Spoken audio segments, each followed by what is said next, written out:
Hello, hello, hello. Welcome back to the podcast. This is Wiretap. I'm Tyler Spencer. I'm just going to be hanging out with you guys tonight on this episode of Wiretap, like I always do. And episode 8, you know how it is. You guys know how we do it. We keep this ship rolling. And there was something I was going to talk about today. Something really obvious. Oh, yeah. I'm doing this episode from my car while I drive home 3.5 hours, okay? I don't know if the battery is going to last. Okay, I'm just going to say it right now. The battery definitely isn't going to last on both my... Oh, no! Oh, I knew this would happen.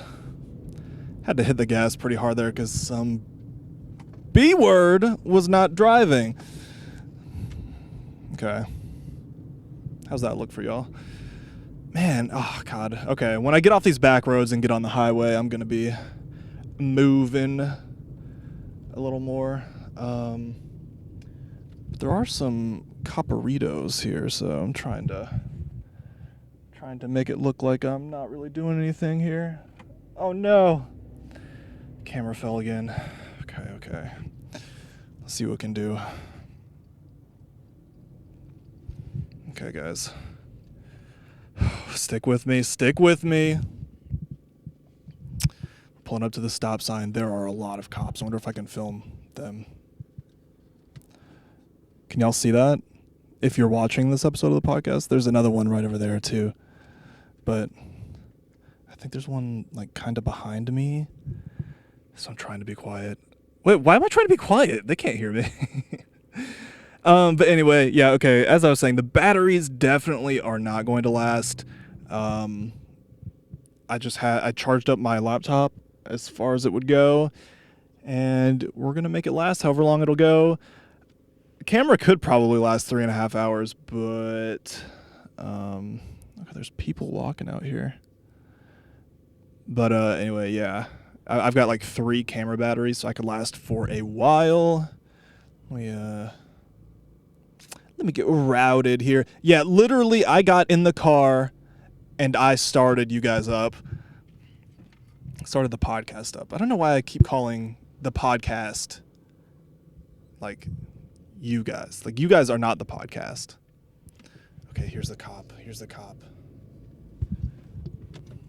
Okay. They're waving me on. So I am holding strong and hoping that if a cop were to see me on the highway with my camera set up on a tripod in my passenger seat, and well, that's probably all they could see. Oh, I'm holding a microphone in my hand. You can't really tell. It's kind of dark, but I am holding strong to the fact that maybe they'll think, oh, surely that dude isn't recording himself right now. I mean, I'm sure cops see crazy stuff every day, but I don't know. We'll see. What was I saying before? There's somewhere else I wanted to go before I left with the cop thing.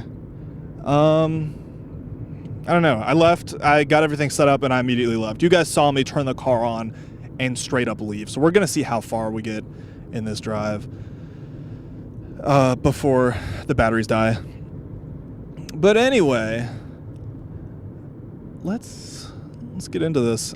Today, I know nobody is actually watching these currently, so I don't know who I'm apologizing to. Maybe myself. I feel bad because today is Friday, and I didn't upload anything for last week, so that's what this is. You know, I didn't have the time for last week, so I'm recording it now, and then I'm going to record another one tomorrow, I think, with my buddy Dexter. Little sneak peek. First guest on the podcast. Dexter's one of my best friends. Okay, hold on. About to make the camera will fall. Here we go. Okay. could make a quick turn. When I get on the highway, this is going to stop. Maybe I should have started this on the highway, but fuck it. We are too far in now. Oh, come on. But, yeah. Oh, actually, I have an idea. Is that in the way? Putting down the visor. Is that getting in there at all? Maybe it is. We'll put that down for now until I get on the highway. Yeah, I'm putting the sunshade down, and like the camera is in the place where if the camera tried to move, the sunshade would hold it there. I don't know. I don't even know if you guys can see me. It might be blocking. I don't know. Anyway, yeah, tomorrow, gonna do the episode for this upcoming Sunday with Dexter, I believe, and we are like lifelong friends, so I'm super excited for that. I don't think he currently knows that I want him to be on the next episode. Also, little side note, nobody knows that I do this podcast. I don't tell anybody except for my girlfriend, and I don't think she even listens to these, which, nothing against that or anything.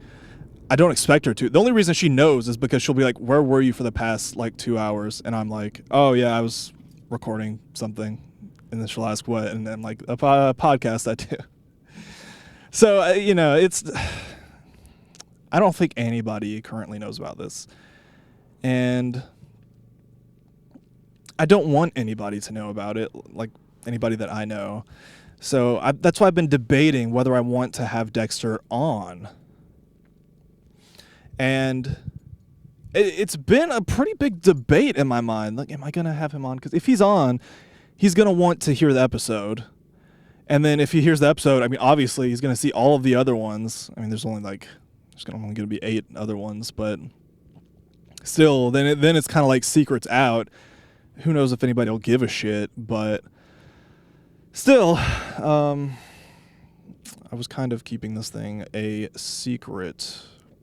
Why? I don't know. I just kind of wanted, especially in the beginning, when you start something like this, you're kind of embarrassed, and it's like when you start anything. I've talked about this before. When you start anything, it's gonna be shitty, no matter what, really. Hold on, I'm at a 4-way intersection here. I think I'll go now. You ever do that at a 4-way stop? It's like nobody knows how to use it, and you just go, I think I'll go now. And you just go. Fuck, what was I saying? Oh, God. I was trying not to do this. Okay. Oh, yeah, okay. When you start something new, it just sucks, no matter what. And I knew that was going to happen with this, and that discourages me a lot from doing things. That discourages everybody from doing things. But I wanted to break through that. And, I'm still deep into the shitty phase of this podcast, unfortunately. I'm hoping one day that'll change. I'm hoping one day this podcast will be quality and entertaining and funny and enjoyable to watch. As of right now, I don't understand how anybody could sit through one of these episodes. And so I don't want anybody to sit through one of these episodes, and that's why I'm not telling anybody. So, I don't know. Me having Dexter on isn't me saying, oh, it's of quality now. It's me just saying, why do I want to have Dexter on? I wanted to have him on for a few weeks now. I forget what first spawned the idea in my mind. I don't know. I just think it would be fun. I talked about this, I think, in episode 2 or 3, the one where I talked about the project I'm doing with Jade. I think I talked about that. It's an album her and I are doing, and I was thinking this is another sneak peek, but I was wanting to do a podcast with her where we go through each of the songs and talk about what inspired them, what the lyrics mean, all that kind of stuff. So I feel like that would be really interesting to have on record, and just cool to have like our full thoughts on what we created. And I was going to release that and put it out there so anybody who wants to watch could watch. How did I get to that point? This is it's shit like this that it probably makes this unbearable to watch. But God, hopefully I get better at this. Anyway, as for having Dexter on, I'm excited for it. I think it'll be cool for us to talk about. We play a lot of games together because I live in South Carolina. He lives in North Carolina. A lot of the time, the only way we can talk to each other, well, I mean, we could talk to each other anytime, but I mean, having like meaningful conversation, I don't know what, we can have meaningful conversations anytime as well, but it's like, you know, when you hang out with someone, you kind of want something to do, and that, you know, lubricates the interaction a little bit, right? So I think gaming is that lube for us. And yeah, we game together and we talk about shit. And so, where the fuck am I going? What is wrong with me? Why I start talking about one thing? Is this like ADHD or something? I'll just go from one thing to the next, and I never reach the real point that I wanted to get to. I mean, I still have it here. Okay, okay. Anyway, I'll get to that. I figured, okay, back it up, Tyler. I figured we could talk about our gripes with this game we play lately, Overwatch 2, and things we like about it, things we don't like about it. We could talk about our friendship, how we became friends. I think this is something I lost my train of thought on before. Him and I have been friends since, oh man, like 6th or 7th grade. It has to, maybe like 6th grade for sure, yeah. I want to tell the story of how we became friends so bad, but I'm going to have to put it off because I think we'll probably talk about that together. Fuck it. I'll mention it. We both took band in middle school, and the band teacher would have us go practice some days. She'll be like, okay, take the rest of the class to go out into the chairs, like we were in the auditorium. Like, go out into the chairs of the auditorium and practice. You can have somebody to practice with. Yep, go fuck off. So we would go out there, and I don't know our first interaction with each other, but that's definitely how we became friends. We both played clarinet, I'm pretty sure at least. And I just recall us being out in those seats playing clarinet together when the teacher was looking, and when the teacher wasn't looking, just talking about shit and being kids, right? So what year would that have been? Huh. I graduated in May 2015. So it would have been 7 years before that. So I graduated in the 2014/2015 year. That was my senior year. So 7 years before 2014 is when we would have had band together, I think. So 2007? Fuck. 2007, 2008 is since him and I have been friends. Oh, that is, I actually haven't thought about that in much depth. It's kind of making my head feel a little bit weird. I don't know why. It's like I don't feel bad about that. I don't feel like scared about that in the sense of like, oh man, like I'm getting old or something. It's just weird to think about because that age, I was like, 6th grade, I was... In 2007, I was 10, 11, and now I'm 25. So it's like Dexter and I have been friends for like 15 fucking years, dude. That is weird to think. I still feel like a kid. So it's just weird to say oh yeah, we've been friends for 15 years. Like, what? That's been so much of my life. Fuck. But yeah, I'm all good. So, yeah, and we have a friendship that is like a lifelong friendship too. Me and my friend group, we've all kind of been friends since then, except my roommate Seth. I met him a little bit later in like 2014. So each of the guys in my close ring of friends, like we're all one big friend group, I've known them all since that same year, 2007, which is so weird to think about. Like, all these people that are super influential in my life and have made so much of an impact on my life, I met them all like the same year.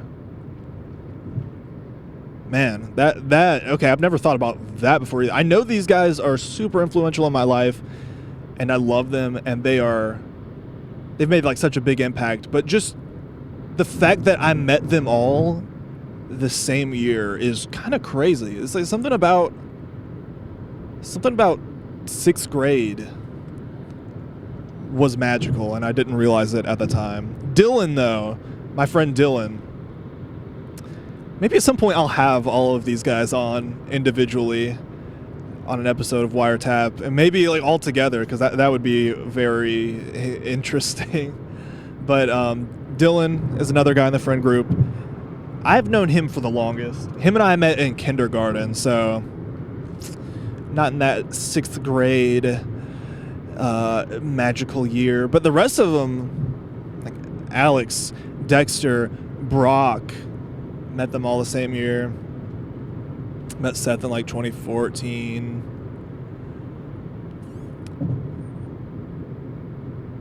Okay. It's not as crazy as I thought. In my mind, I was thinking I met all of them the same year, but it's actually a little more spread out than that. Anyway.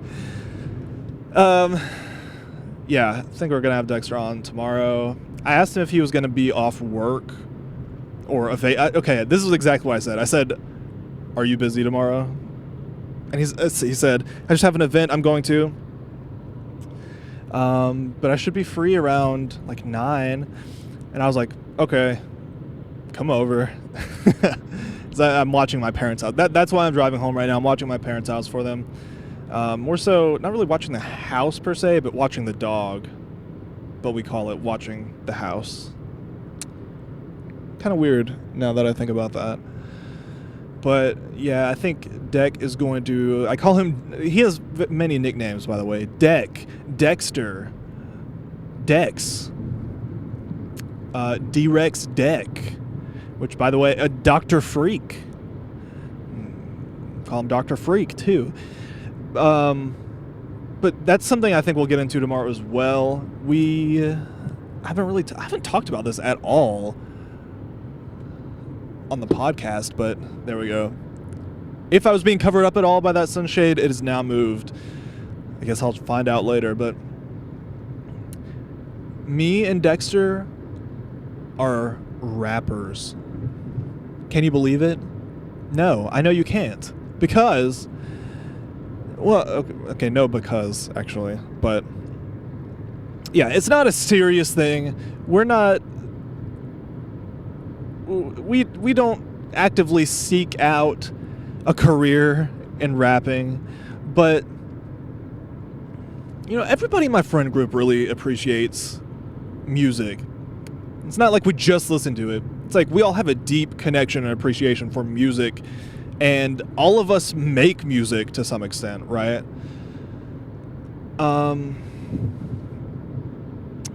Where was I going with that? Oh God, why am I like this? oh, rapping, . Yes. Fuck, what is wrong with me? Man, my belt is so tight, especially when I sit down. Oh my god. Okay, hold on, guys. I'm undoing my pants. If I get pulled over by a cop, this is going to be especially awkward. Hold on, I'm setting the mic down so I can undo my pants.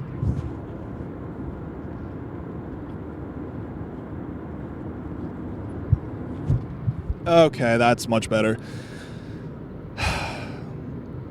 I'm ashamed to admit it, but I don't know why this has happened. Maybe it's just getting older. My metabolism is going down. Maybe it's because I've had like some mental issues the past year, and I've gotten on medicine for it that traditionally makes you gain weight. But I've gained so much weight. There's a multitude of reasons why I've gained it, I think. I was working out a lot earlier this year, and so I was trying to bulk up so I could... When you work out, you want to eat a lot of calories so that when you tear your muscles in order to make them grow, those calories will grow your muscles faster. Does this make sense? I hope it does. So I was bulking up, eating a lot of calories, and then I just stopped working out. I have excuses for that, but there goes the camera. Damn it. Hold on. And by the way, I'm going to get back to the rap thing, by the way. I have not lost my train of thought on that. Okay, I know y'all definitely can't see me if I do that. Okay. But, yeah, I was bulking up, and I just stopped working out, and I just gained... I was building weight, and most of it was muscle, and then I stopped working out, all the muscle went away, and the weight stayed. And this is the most I've ever weighed in my life. I feel like a piece of shit. I feel fat as fuck. Y'all might not even be able to notice. I mean, y'all haven't seen me since I gained the weight, but it just... I feel like such a piece of shit, and I need to work out again to... If I'm gonna be fat, I might as well have some muscle to show for it, or like have good stamina. Like I traditionally in the past, I would run a bunch and never lose weight for whatever reason. Maybe it's just like the way I was eating.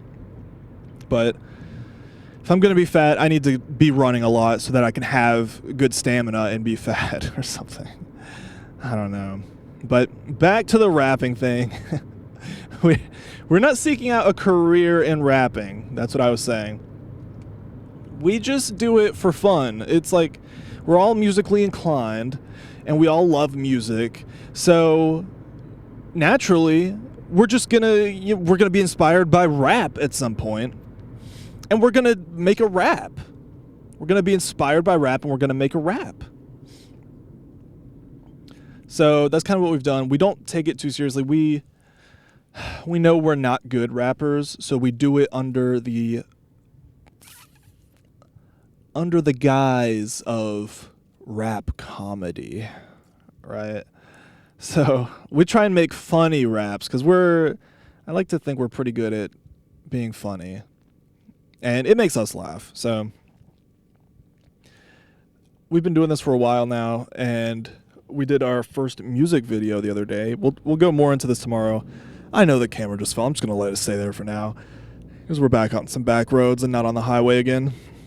But we did a music video for the first time, and it's me. My rap name is Tight Ass, and the ass is it called ampersand, or is that the and symbol?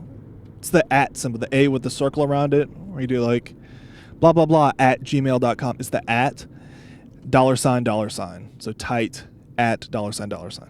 Tight ass. And Dexter, he used to be D-Rex Deck, but he has since transformed into Dr. Freak. That is actually what our music video was about. It was his transformation into Dr. Freak, and I'm really having to hold off from going into the full lore of the music video. I don't even know if we're going to post this music video anywhere because it's just cringy and embarrassing. it actually is kind of good though. But but okay, we'll get fully into that on the next episode. We'll do a deep dive on all this stuff. It'll give me and Deck something to talk about. Yeah, or sorry, me and Dr. Freak. But I'm excited for that episode. I really I think Dexter was going to come over anyway. It's not like I only invited him for the podcast. He was going to come over anyway, I'm pretty sure, and we were just going to hang out. But I figured, fuck it, let's record us talking. I feel like that's such an interesting thing to have as well. Just, you look through your grandparents' old stuff and you find letters that they wrote to friends. And there's not many of them because there aren't really many events that, or I mean, I don't know. For me, there's not many articles like that, or artifacts. Can you call it an artifact? There's not many things like that because I mean, it's understandable. Like, when would you ever really write a letter to somebody? It was probably more common back then, but usually it's like I'll find a note or something where it's like, this is for your graduation. I love you so much. You inspire me, blah, blah, blah. And it's just like a page of writing saying like how much they loved somebody, right? And you find that and you get a glimpse into the past of what your grandma or grandpa was like and how they spoke through their writing. And I want this to be kind of like that. I even think about, man, I wish I had a recording of the conversations that Dexter and I were having. God, this camera angle. We're having in the year 2015. When we we'll maybe talk about this tomorrow too, but 2015 is when like the full group of guys that I'd known since 6th grade like came together and became a group. God, what is wrong with me? Can I get on the highway already so I can have a better camera? This is the worst podcast ever. Oh, God. Okay, hopefully the audio quality is at least okay. But anyway. Oh no, where was I going with that? Oh yeah. So it's like I wish I could just go back in time and eavesdrop on my younger self and hear what kind of stuff I was talking to my friends about. Like, do you ever wonder that? Like, wish I could go back and listen to myself when I was like 10 years old and hear just the kind of stuff I talked to my friends about. What did we talk about back then? I have no idea. There's zero record of that. There's only memories, which are like probably 50% untrue, like false memories. And that's only the ones that you actually remember or think you remember. So,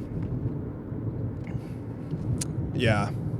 I want something that is more solid and by solid, I mean like your memory is not reliable. A video and audio recording is extremely reliable. So that's what this is. This is like a record for a future time. I could look back on this and hear the kind of things that I was thinking or talking about. And I think that would be so interesting to have for me and Dexter. And me and all of my friends and family at some point. I'm planning on maybe this Christmas. I don't know if I'll make this a wiretap podcast. I don't even know if I would call it a podcast per se, but I want to record me having a conversation with my grandma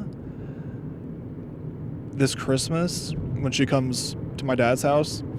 And I just want to ask her things that she remembers from throughout her life.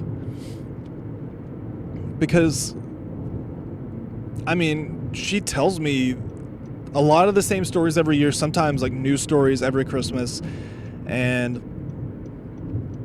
I want to have that like straight from her mouth, to show to my kids one day. I think that would be so interesting. I wish my great-grandma had some kind of... Dude, I would kill to have a video and audio, like, podcast of my great-grandma telling stories, talking about things that happened in her life, and, like, just being able to see the emotion on her face of her recounting the various things that have happened to her throughout her life. That would be so interesting. Okay, we're back on the highway, so I can... Oh, yeah. There we go. That would be so interesting. So, I mean, who knows? Like, not just for my kids, for my grandkids, for my great-grandkids, for beyond that. Like, it's so weird to think that this right now, this video, I mean, considering it's preserved correctly, that the world and civilization is still around when my great-grandkids or grandkids or, fuck, even my kids, who knows, are around. Sort of think that they could be watching this and, like, just learning about their history and their... where they, like me, where they come from. That's just so interesting to me. And if you're watching this, future descendants of Tyler Spencer, worship me. No. That's a joke. That is a straight up joke. I don't want any kind of creepy worshiping, or I don't want anybody to think I wanted that. It was all a joke, okay? I saw the moment and I took it. Okay, I'm passing a cop who has somebody pulled over. Oh, God. Oh, there's another one. Oh, okay, that scared the shit out of me. Oh, my God. Oh, my, that scared me so bad. My sinuses are like emptying right now, and I'm getting a head rush. Oh, there's a cop turning in the intersection, and I don't know why he did this. He was meeting up with the cop that I was passing with his lights on, and he turned on his siren and lights as I went past him, and I thought he saw my camera or my laptop here. Oh, God. Okay, I've got to calm down. I'm in straight up peril right now. Because I haven't thought through what I would do if I got pulled over with this shit. Could I go to jail for this? Is this... I mean, it's literally... What's illegal about this? James Corden does it. Carpool karaoke? I mean, he isn't holding a mic, but I mean, this is just like... I'm holding a drink, right? And not that kind of drink either, by the way. It's I'm just sitting... It's like I'm talking to somebody else that's just sitting beside me. This can't be illegal. Sure hope it's not. But anyway... What are... Oh, man. Okay. This is bad. No, nothing's happening. Nothing actually bad is happening. This is bad because I meant to start a timer. I always start a timer when I start the podcast because I kind of lose sense of time when I do these. And, oh my God, and I'm back in the city. Oh my God, am I covering up the camera again? I don't know how I had it before to not cover it up as much. That's crazy. The camera's going to fall over again. I'm just warning you. But, yeah, I meant to set a timer because I lose track of time, and I like to just have a timer to be like, oh, okay, it's been about an hour. I can go ahead and bring it to a stop now. Don't have that. Let me put that down for now. I have a screen on my camera where I'm watching myself, and I'm paranoid that the people behind me can, like, their eyes will be drawn to that screen if I just have it flipped up where I can see it. So, okay, there we go. So, Anyway,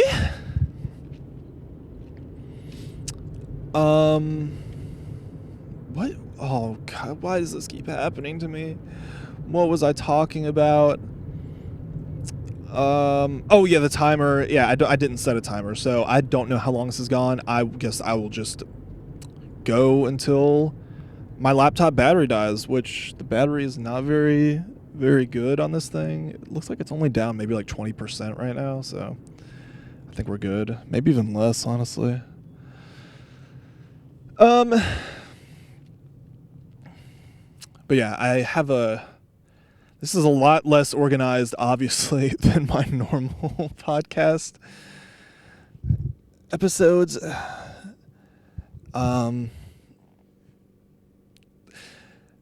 Without stating the obvious, I normally have a Google Doc open of the things that I want to talk about.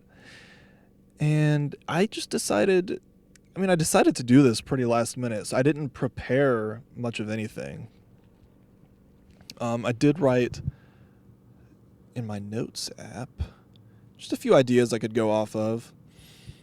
And we'll get to that. It's like very music related and also related to this past few days I've been having because... Alright, let's get into this, guys.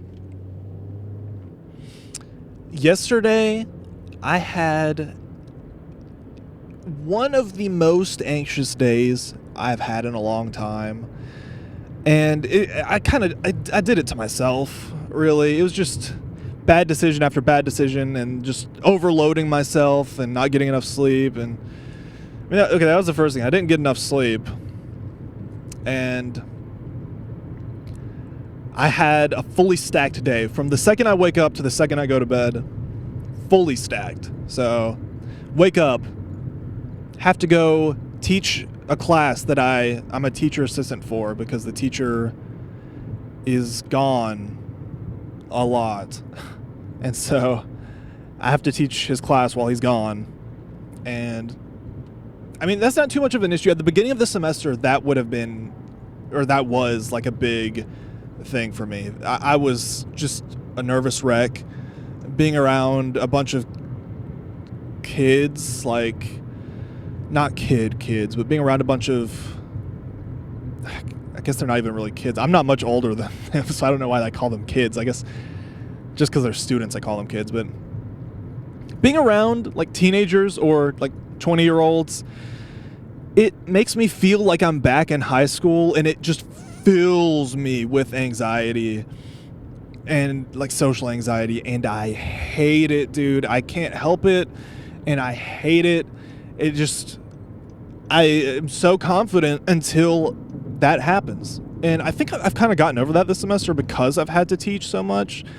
It doesn't take nearly the toll it took on me at the beginning of the semester when I was first just teaching out of nowhere.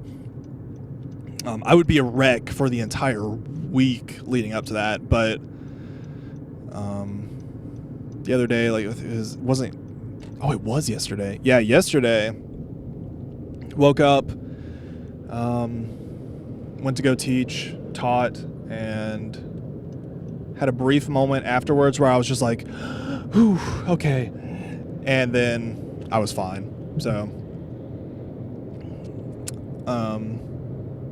plus I think getting to know these students has helped a lot with, like building some sort of a relationship with them has helped a lot with me being nervous teaching them. So anyway, teaching this class is not that bad anymore. There still is a level of anxiety with it. Obviously, you're getting in front of a class and you just get like, your brain dumps adrenaline.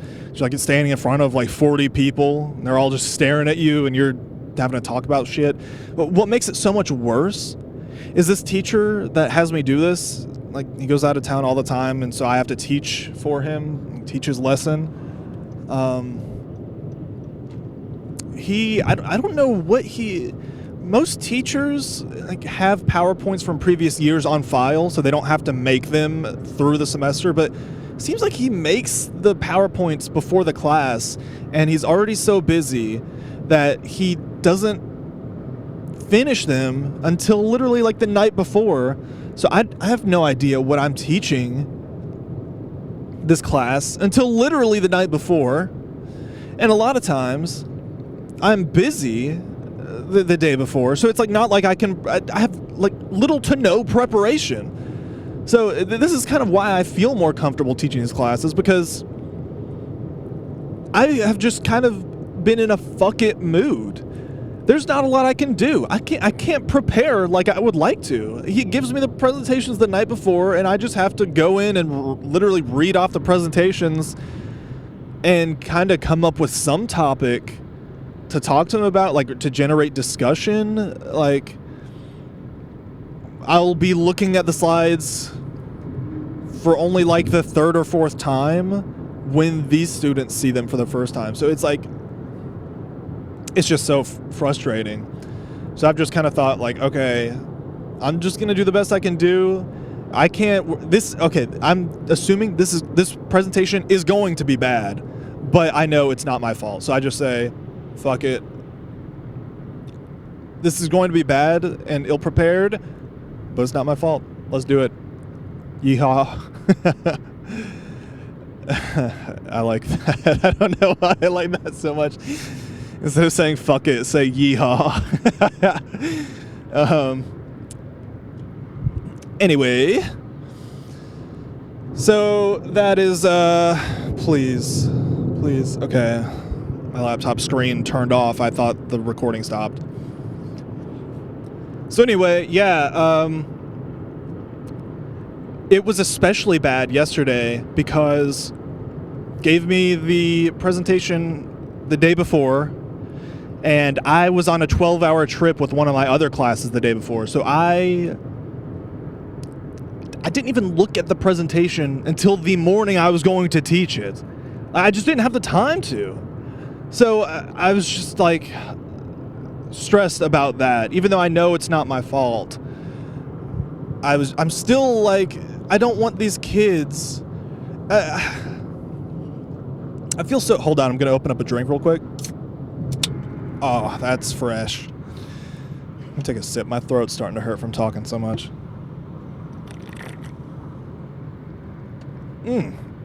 Dr. Pepper Cream Soda Zero is my new favorite soda. This Saturday only, you could try Dr. Pepper Cream Soda. It sounds like an advertisement. But anyway. So yeah, no, little, like zero time to prepare. I looked at them the morning of, the presentation the morning of. And I go in there and I just don't want to waste anybody's time. I know when I sit in a class, I get angry because I think about, like, I'll pay attention to what the teacher's saying, and I'm there to learn. And it's almost like so many people in life they get off on wasting your time. They fucking love to waste your time. If somebody can waste your time, like even if it doesn't benefit them in any way, they'll do it. Fuck it. I don't know what it is, but people love that shit. It's like, for an example, during COVID, everybody went online and started doing their jobs at home on their own computers. And they were doing these jobs with the same amount of efficiency, and like a lot of times better efficiency, because they're at home and in a place they enjoy. And these are jobs that for years people have said that can only be done in an office. And then COVID ended, and these employers are saying, okay, everybody has to come back to the office. And people are saying, why? Why do I need to drive 30, 45 minutes into work when I was doing it perfectly? I was doing it better at home, in fact. I was doing a better job at home, and I was doing it from the safety and just the place that I enjoy more than coming into this shitty hellhole of a company building. And it is actually hurting you to have me come back. Why? And the only reason you can come up with is they just love being able to tell you what to do, and they love wasting your time. They love having you drive that extra time to come in. They love, you clock out. You don't get paid for that time when you clock out and your boss stops you on the way out and talks to you for 30 minutes. Then you get in your car and drive 45 minutes home. There's a flash. Somebody's flashing their light. Oh, okay. They're telling somebody to merge. But you don't get paid for that 2 to 3 hours around work where you're basically working, like you're driving to work, you're having to prepare for work in various ways. It's like that time, that irks me so bad. And it's not like I'm one of those people that's expecting employers to pay for your gas to work and then pay you for your time driving to work. I mean, that would be nice in a perfect society, but looking at it from their side, I mean, this is like capitalism. Like that, I'm just accepting the fact that will never fucking happen, right? But it just pisses me off that even exists. And that it's not acknowledged as work time. Oh, God. This is getting me steamed, dude. Where was I even going with that train of thought? What, people wasting your time, doing things online. Oh yeah, that's okay. I don't like wasting people's time because I hate it when my time is wasted so much.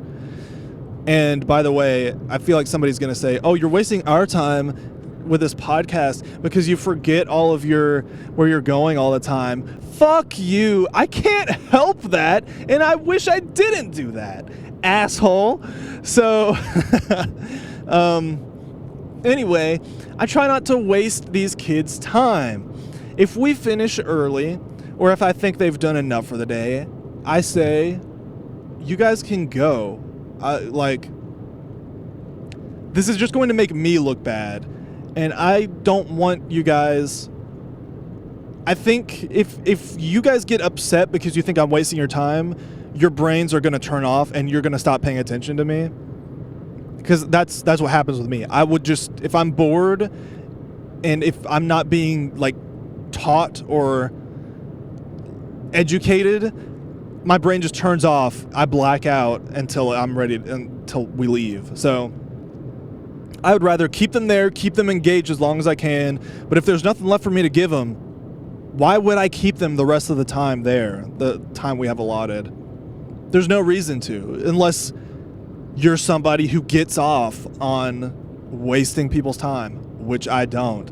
So we went through, I mean, there wasn't the teacher doesn't give the kids the slides, and I don't get this either.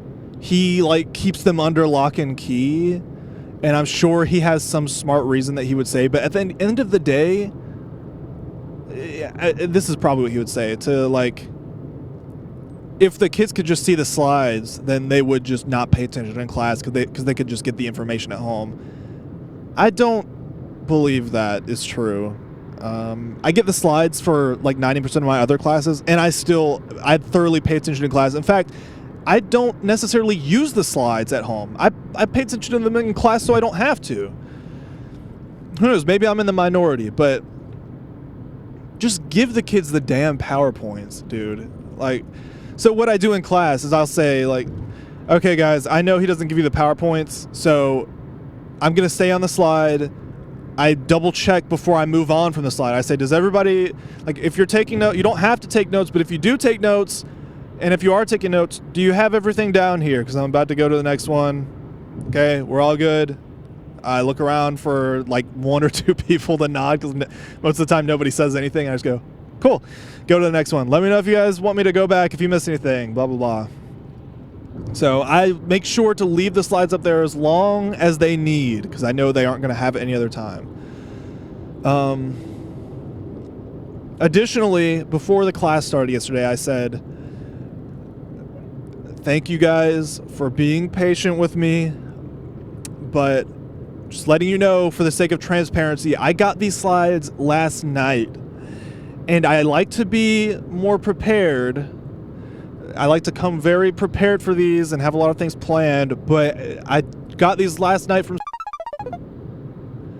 the teacher. I gotta bleep out his name. Oh, God. Okay. Mental reminder to go back and please don't forget that, Tyler. Don't forget to go back and edit that out. I don't want anybody to know who it was. Anyway, yeah, I got the presentation last night, so I have nothing. I'm pretty much just going to be showing you guys the slides, and we can talk about the content on the slides a little bit. But other than that, I don't have a video to show. I like to have a video to show the class. I like to have like a bunch of discussion questions planned to go through and an activity. And so usually we get an activity for attendance. So I was like, I don't even have an activity planned. So you guys, through the presentation, think about an activity we could do, because at the end we're going to do an activity for attendance. And they all kind of laughed at that, because I come into the class, I'm just straight up honest with them, and I like to think my perception of myself could be so different from the reality, but I like to think I'm laid back with them, and we're not that far off in age. I like to think that, yes, I am older than them. I'm a grad student, but, you know, we're in this together. You know, they're students, I'm a student.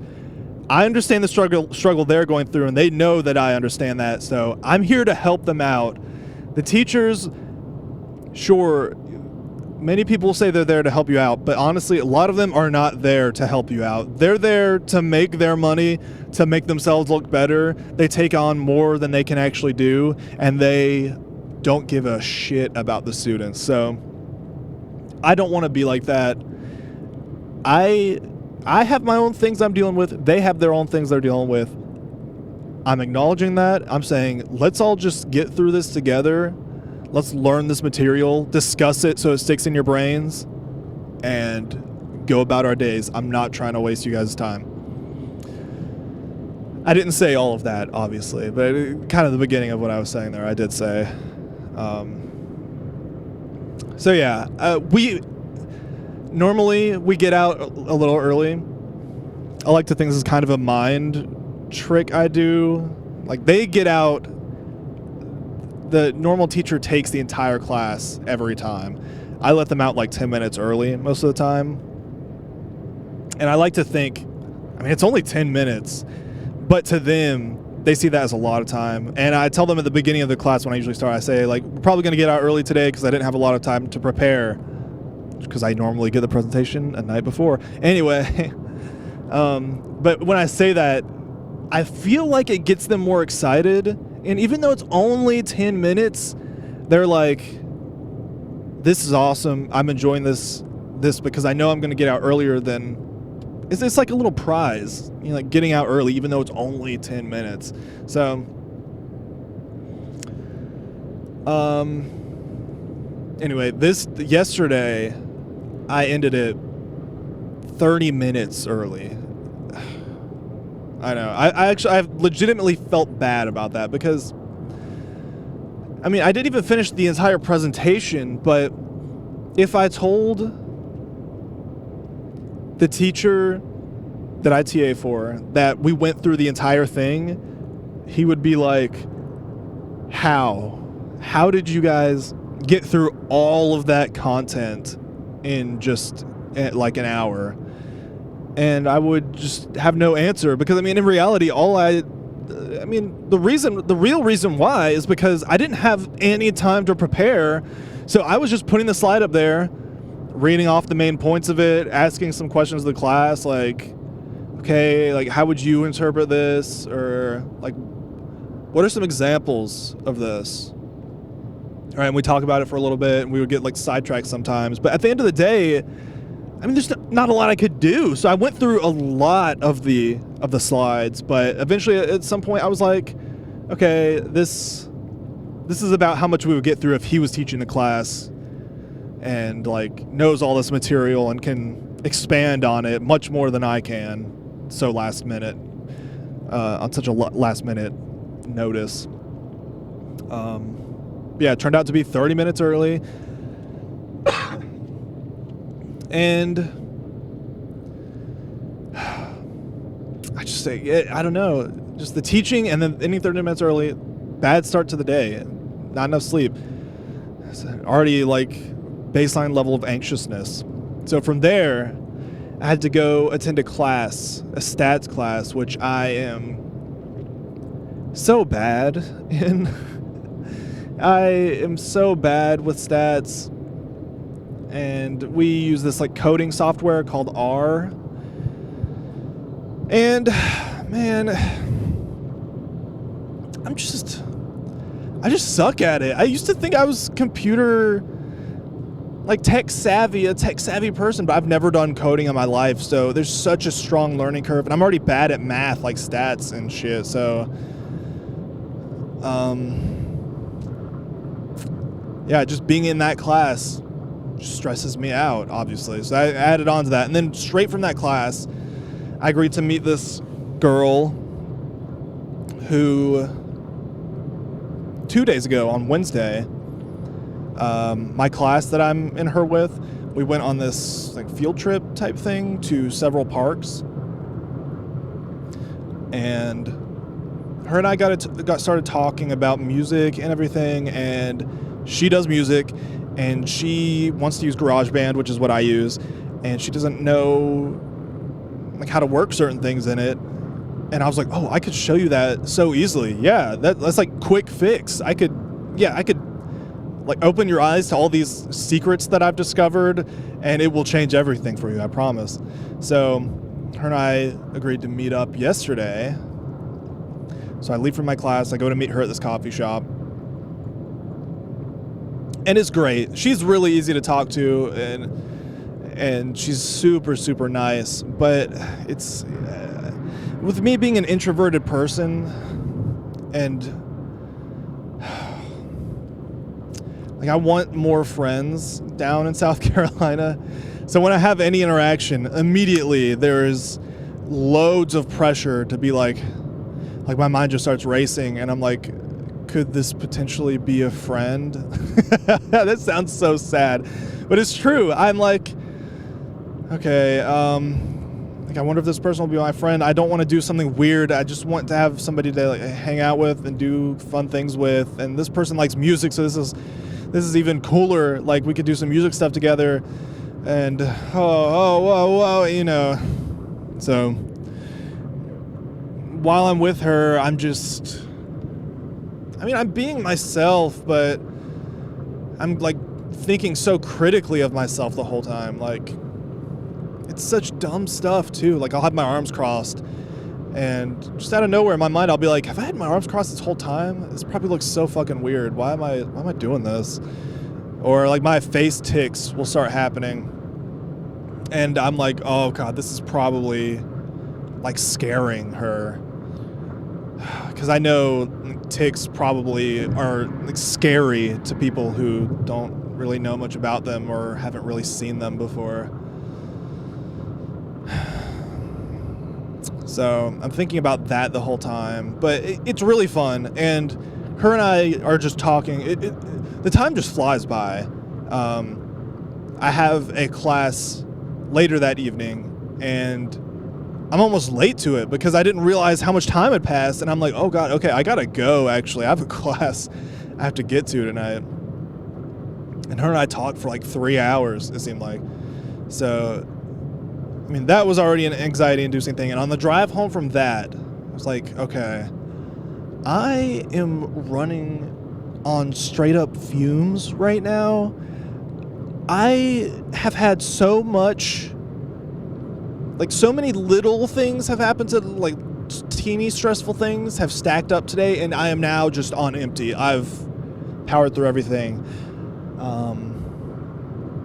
And the class that I had yesterday evening, I had it's called a 3-minute pitch, where we have to talk for 3 minutes about what this big paper we're doing at the end of the semester is going to be on, and like go into all this depth. And like, dude, it's like a TED Talk, but like a 3-minute long TED Talk. And 3 minutes isn't a lot, but it's like, we still got to do it in front of the class. and I didn't really know what to do for it, so I just didn't feel, like, with all the presentations I do, I don't feel prepared even when I am prepared. So I had a whole thing typed up, but I didn't time out how long it took me, so I was like, I don't know if this will get me to 3 minutes. And it's just all of the uncertainty was there, and so I'm already on empty, and I'm going in thinking, like, okay, I gotta go to this other class and do this presentation, and oh God, I was like, I don't know what I'm gonna do. I've got like nothing left, so this might be, and I'm not even gonna say might be, this is a bad thing to do, and this is a bad mindset, but it was just my unhealthy way of thinking in the moment. I got some vodka and I made a mixed drink, and I took like 2 big swigs of it, and I was better. Yeah, and I did. And I know that shouldn't be shocking. I mean, of course I was better. I was fucking, I don't think I was drunk, but I was definitely very tipsy when I gave the presentation, but I was kind of worried about how much it helped with my anxiety I was encountering at that time. And I was like, oh, this is scary. This makes sense why so many people become alcoholics, why so many people have died because of alcohol. These are people that were suffering maybe from the same things that I am, and just kind of let the alcohol just took control of their lives. And I don't want that to happen to me, obviously, but I don't know. It was I shouldn't make a habit out of that, I should say. Anytime I'm like stressed or having a lot of anxiety, I shouldn't just make a mixed drink and crank it.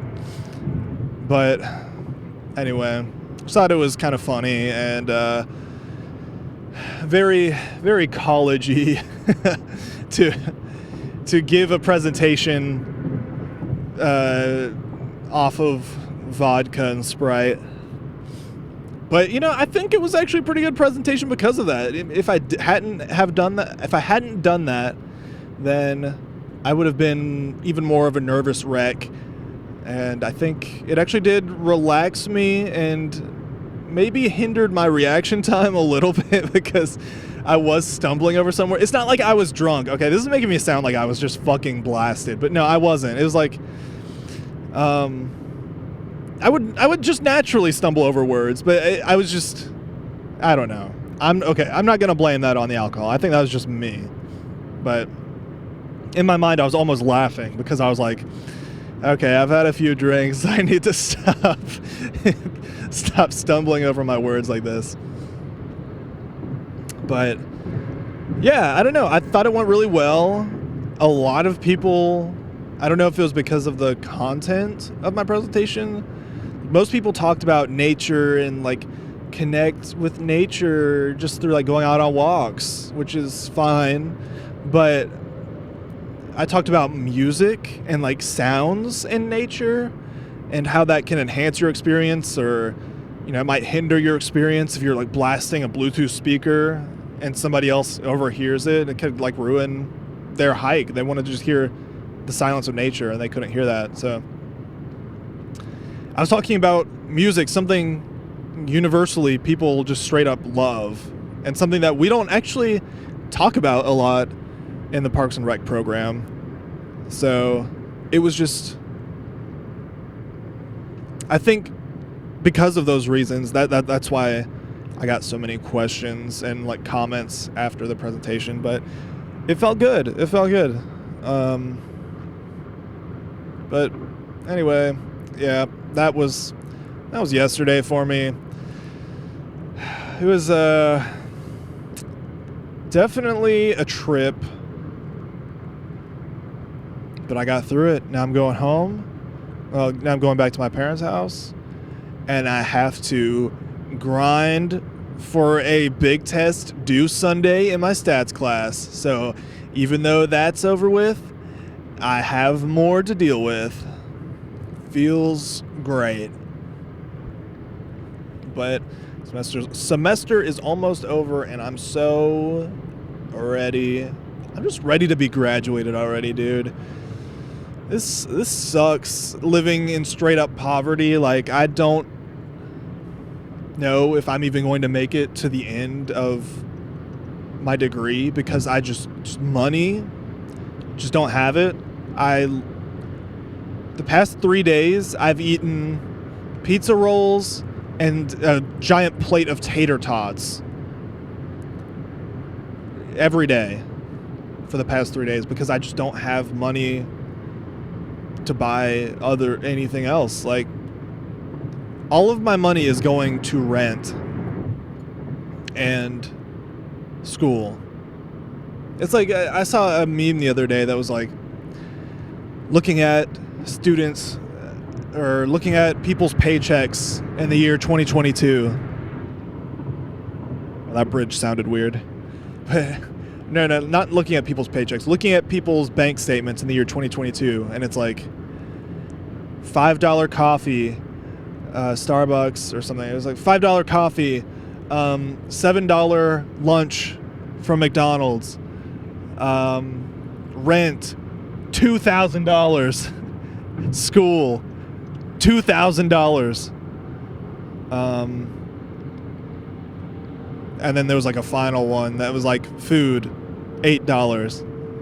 And then boomers will say, well, if you stopped eating out so much, maybe you could afford your rent. And it's like, no. Actually, even if I didn't eat out at all, I still wouldn't be able to afford rent.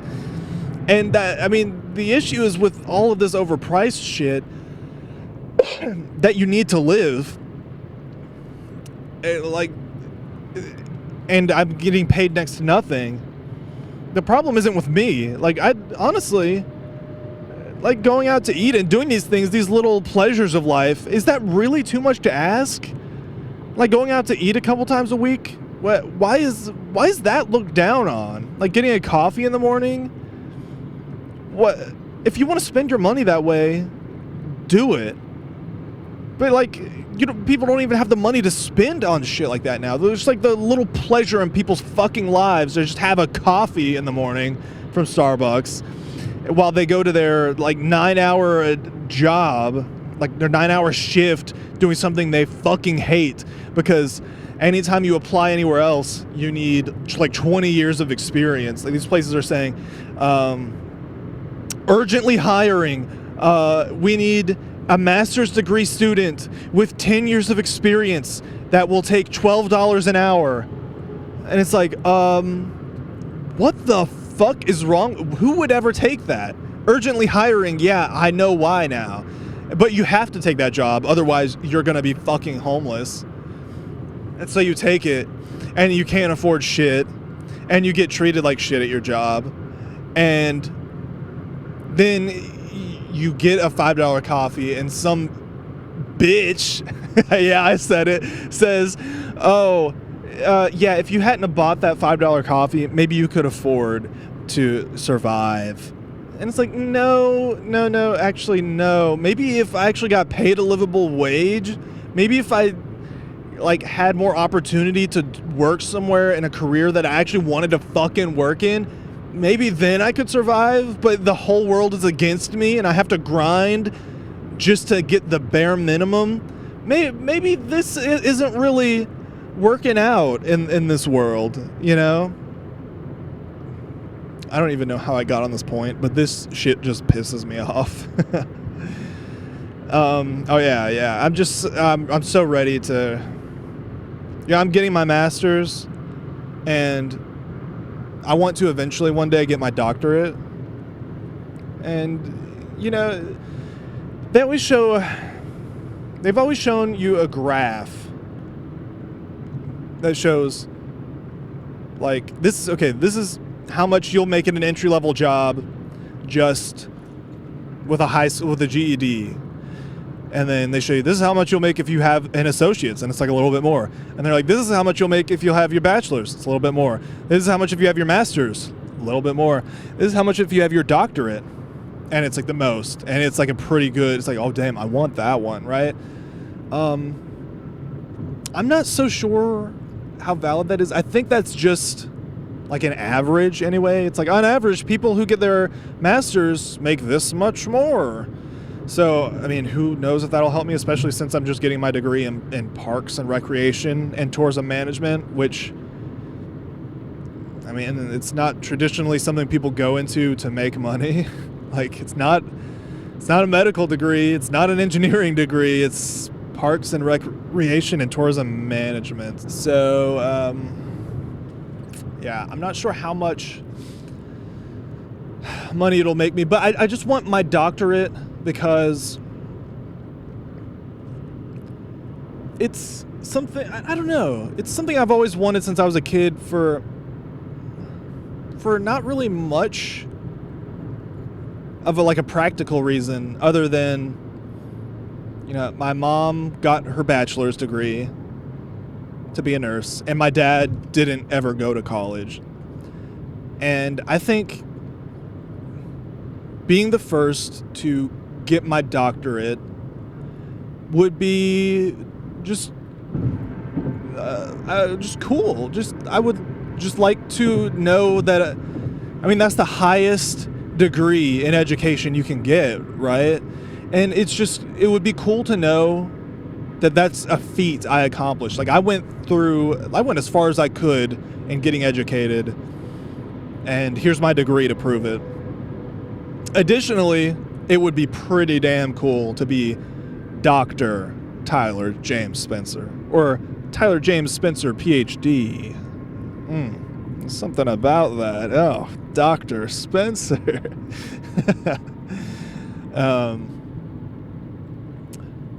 But what am I saying here? Okay, I'll have my master's. I'm not sure how much it'll help me, but, and by the way, I'm on the highway right now in this area that, like, maybe you can kind of see it out my window.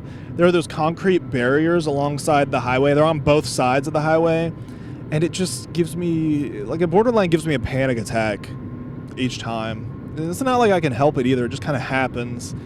So I'm losing my train of thought right now because of that, not just because I'm stupid like before.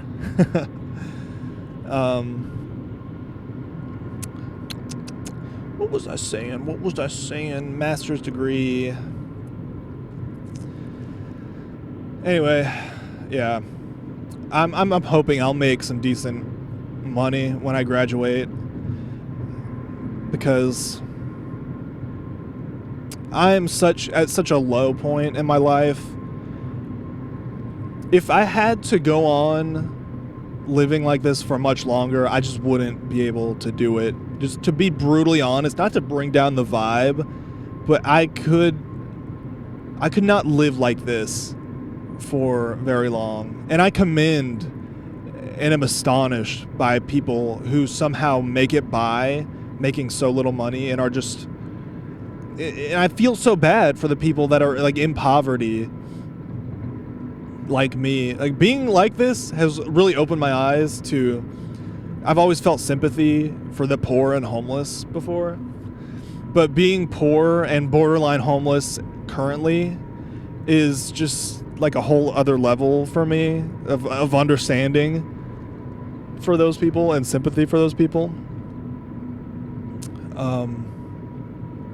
Which is why I kind of talked about was it the last episode where I talked about what I would do? Oh no, sorry, I had to burp. A few episodes ago when I talked about what I would do if I won the lottery.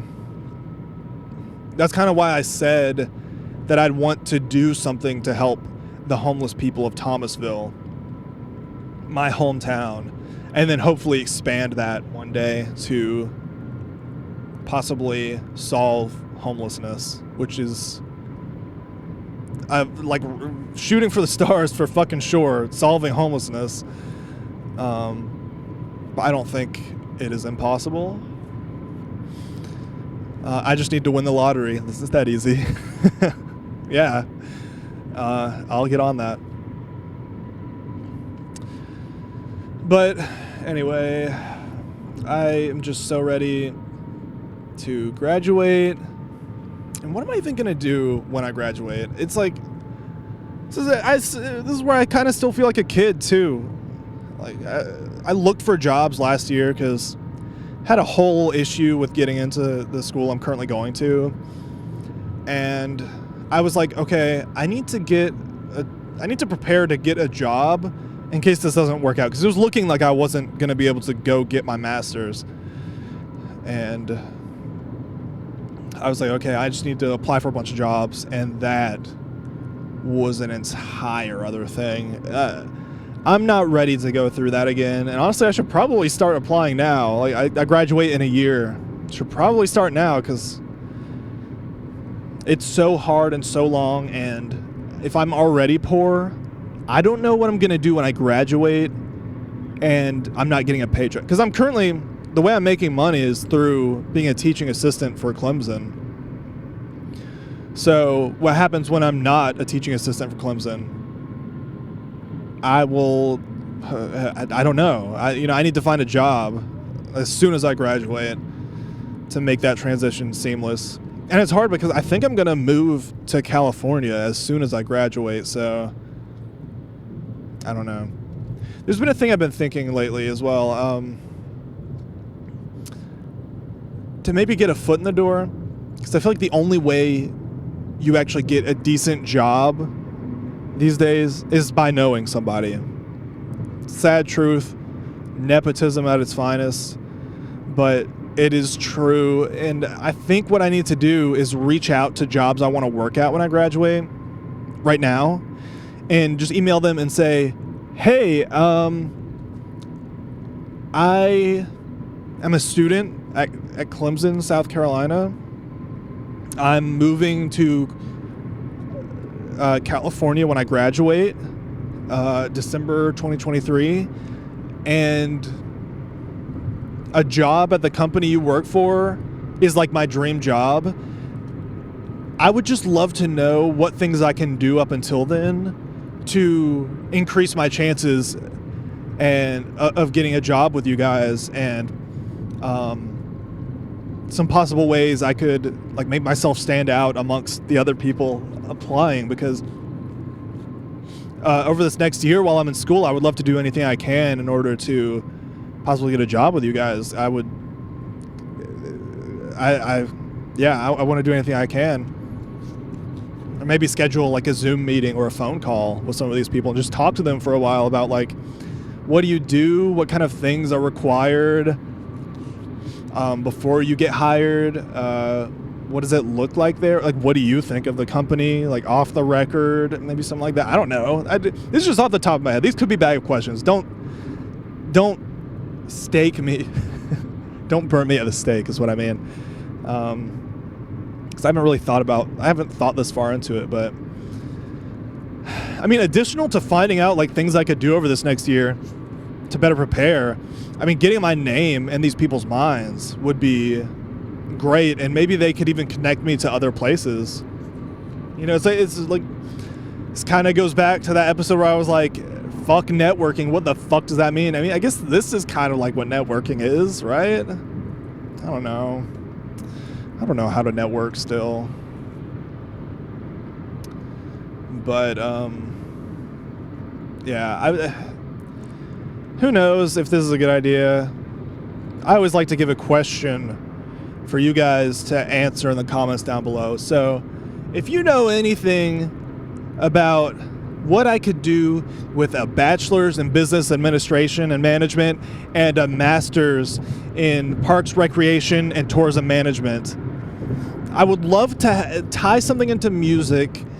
That would be the dream. But if you know anything that pays like decently, where I can maybe get promoted eventually, you know, I don't want to be in a dead-end job. I want to be able to work my way up in some type of fashion to like make more money in the future. I don't want to be making making good money right now is very different from making good money when I'm 50 or 60, right? And ready to retire. So If anybody has any advice, any recommendations, anything like that, please leave a comment down below. Please talk to me. So anyway, let's move on from this. This is just kind of, I'm ready to move on from this idea of money and everything. So lately, I've been thinking about my music a lot, right? So I've been trying to record my EP for Christmas this year. And I mean, first off, I'm disappointed. So when I met with that girl last night, she asked, I haven't shown anybody my music cuz like it's embarrassing to put it out there, and I don't go out of my way to tell people about it, but when they ask, like about like the sweatshirt I'm wearing right now, it's my Melodramatic sweatshirt. And when they ask, what is that? I go, oh, it's my band. And then we start talking about it, and then one thing leads to another, blah, blah, blah. And, you know, obviously I was there showing that girl last night. Like, oh yeah, I do music. This is what I do, blah, blah, blah. And she's like, do you have your music anywhere? And I was like, yeah, on Spotify and everything. She was like, oh, what is it? And so I showed her, and she listened to it, and she gave me some very, very nice compliments and feedback today on it, on Melodramatic. But it's just embarrassing because I really bare my soul with Melodramatic, and people see a side of me that they never ever see a lot of the time. And to get to my point, I was just curious. Like, I went to the Melodramatic Spotify, and I was just looking at it because I was like, okay, what is she gonna see on here? What is the first thing she might go to? I don't know. I was just trying to analyze, like, fuck, what is the first thing she's going to listen to? I hope it's not that. I hope it is that. I hope it's not that, not that, not that. I hope it's that. When I was looking, I was like, oh, man, I put out, like, 3 albums in 2021. I put out the self-titled, which is kind of misleading because I'd worked on that for, like, a whole year or two beforehand, but got released at the beginning of 2021. And then I put out that Generic Coffee album with Alex, which I only like half wrote. Like, I wrote half the songs, he wrote half the songs. And then I put out my Christmas EP, which, because I did like 2 like an introduction and outro kind of song, that took it from 5 songs to 7 songs, which is like technically an album, or that's how it got defined on Spotify, at least. So in a way, I put out 3 albums last year. And I was like, this feels fucking good. I like this. And then I went to the sadder thought of, wow, I did nothing for 2022. What do I have to show for 2022? There's nothing on here. There's going to be the Christmas EP, but I mean, I'm doing all of that like this month of December. Dude, what have I been doing this year? I have nothing. I have nothing. And I mean, I have been working on a lot. I have a lot of stuff on the cutting board. And it kind of looks like maybe 2023 there will be 3 Melodramatic albums that come out again, because I've just been working on them all year. But just like not seeing anything on there for all of 2022 just felt disheartening, because if it were up to me, and if I was devoting all of my time and energy to Melodramatic instead of schooling, I would be putting out like 3 or 4 albums a year, I think. I would be able to do so much, but I don't know. I don't have an answer. I think, and this is weird, maybe somebody else can relate to this, but Me passing a big semi. Through having to do monotonous, shitty, like, school, that almost acts as a spring that propels my creativity and drive to do music. So when I was super depressed for the first half of 2022, like January to August, I was, wow, my computer battery is actually lasting pretty, I might make it all the way home. Oh, fuck. This is going to be a long-ass episode. Huh. I am content with that. Oh, yeah. Anyway. Oh, no. Where'd it go? Where did the thought go? Where? Melodramatic. I was talking about how it was that fast. How was it gone already? There was like no time. There was no time there. What happened? Where did it go? Melodramatic. I was talking about the albums. 3 albums last year, 3 albums next year. Dude. This is going to be a hard episode to go through, but I'm going to have to go back and listen to what I just said a few minutes ago on my computer really quick, because I can't leave that hanging. Hold on a second. Woo! Okay. I went back and I got it. Okay, hold on. This is that's for my future self. I do a clap to line up and sync the audio. I got it. So I was saying, God, I'm so sorry, everybody. I don't know how anybody's going to get through this episode, but I was saying I was really just depressed and like doing nothing the first half of 2022. Like January to August, I was doing nothing. I was trying to get into Clemson. I was trying to find a job. I was mostly just door dashing, but DoorDash has gotten so bad that I was making like no money, and I was scared because I was spending all of my day outside in the car, getting no orders with DoorDash, and I was like, okay, I'm not going to be able to pay my rent. I'm going to be homeless. I was fully believing that for a while. And I mean, that's still on my horizon, potentially, with how things are going now. But, just so much stress back then, and I just didn't know what to do with myself.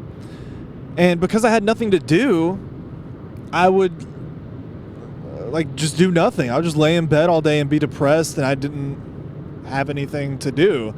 And as soon as I started school, as soon as I had a purpose, had something to do all day, I quickly found my drive to make music constantly. It was back, and that felt so good. Why do I keep saying It was nice. Okay, and I think most of the music I've made recently has been since I've started back school. So maybe there's something to that. Maybe you need your creativity is a spring. Sitting there by itself, the spring, it's not gonna do anything. But when you have a little bit of pressure on it, you build up that energy in the spring to bounce. Boom. And that's what me doing work and going to Clemson is. It's that pressure that puts the spring of my creativity into a mode to fucking spring. Because now I would play music earlier this year and I would have a bunch of ideas, but I wasn't doing much about it. But now I'm recording basically every day. I'm doing this podcast. That's a sign of something happening. There's so much going on. So I, no idea where that conversation started or was going, but I think that's interesting still. That all of that, like that work may help create ideas for you. It does for me, at least. Also, something pretty... I don't want to bring down the vibes here too much, but this is a long episode. If you've stuck in this far, you know, we'll talk about this for a little bit. I think it's really interesting, but it is also sad. This guy, he's my brother's age, so he was like a little younger than me. And him and his family were family friends of ours for a very, very long time. Like, since I was a kid, and since it's like a brother and sister and their two parents. And since the brother was super young. And he died this week. Kind of out of nowhere, but it just popped into my mind and I wanted to talk about it. But yeah, he died, and it's so weird when something like that happens, because it's happened a few times already, and you know it's only going to happen more as time goes on. These people that you've seen your entire lives, they unexpectedly die, and it's like whether or not somebody like had some problems going on in their life, you never really expect them to just straight up die. Like, you maybe expect them to get down on their luck and you know, at the very worst, you expect people, you assume people will like get down on their luck and then rebuild and be stronger than they were before. But when they just suddenly die, it really just makes you go, it's sobering, you know. It's a this is gonna sound so like I'm trying so hard to be deep, but it really is like a tender reminder of your own imminent death that could be at any moment. I mean, I could die on this drive home right now. And that's another thing. Like, out of all the people that have died in my grade, like my grade from high school, or just the people that I've known through life that have just died, the cause of their death, and this is just something I think about because, like, look around at the people around you who have died, and it kind of reflects on a larger scale what mostly kills people of that age, right? So it's interesting because most of the people I've known that have died, it's either been from cars, like getting in a car crash and dying, however it is, like whether it was an accident or it was a stupid decision or what. Most of them have 100% been from cars in some capacity. Second on the list is drugs, which, I mean, there's really no comparison. The major majority of people I've known that have died, it's been from car accidents, which is crazy to think about. But yeah, the second, which is like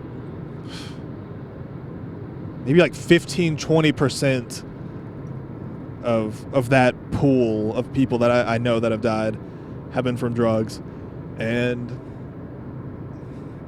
an even smaller percentage of like maybe 3%, 3 or 5% are from some pre-existing condition that just happened and they just fucking died, like a brain hemorrhage, like something just like it just happened, you know. So it's weird. Sorry, I had to take a sip of my DP, and that's not Diet Pepsi. It's Dr. Pepper Cream Soda Zero, now on sale this Saturday. Come on down to Ty's Soda Shop and More. We've taken every doctor in the tri-state area. We ground them up into glue, and we use that to seal these Dr. Pepper cans. It adds flavor, and it's only on sale this Saturday. Come on down. BOGO. Anyway, that was such a bad... Why did I say that there, of all places? But it is just... I don't know. It gets me really upset. And by the way, this might be unfair, but I'm also factoring in like famous people that I have like grown up knowing, if that makes sense. I don't know if that counts or not, but I'm kind of counting that too in a way. They aren't really around my age, but I mean some of them are, I guess. But I mean, for instance, like Taylor Hawkins from Foo Fighters, the drummer of the Foo Fighters.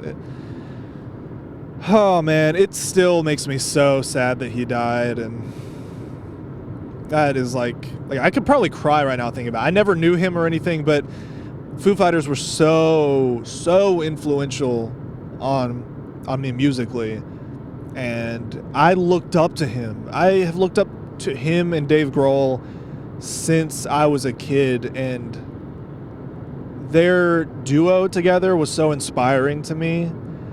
And when he suddenly died, I was legit, I was in a really bad place for a full month or two, for a while. I mean, I'm still sad about it, you know? It's crazy how many people have suddenly died this year that were like great people. Like Bob Saget just suddenly died this year. Slipped in the bathroom, hit the back of his head, and went to sleep. And he was bleeding in his brain, and just fucking died. And it's even creepier because like I think all or like a lot of his siblings or family members died in crazy ways too, like young. And then he was included in it. It's like, man, what is the story there? But anyway, you know, I'm kind of considering that in my mind. Like I was thinking he was drugs, right?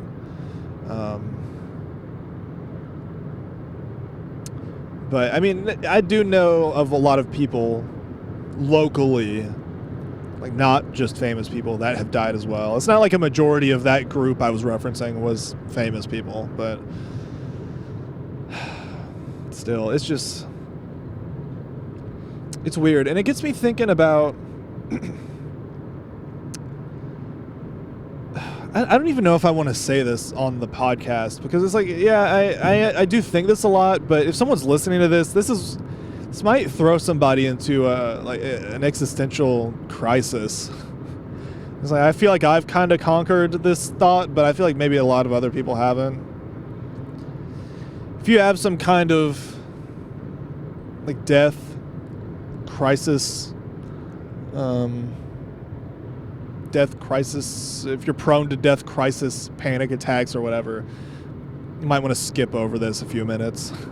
But I think, okay, here's your warning. 5, 4, 3, 2, 1. I think about death is inevitable. Duh. And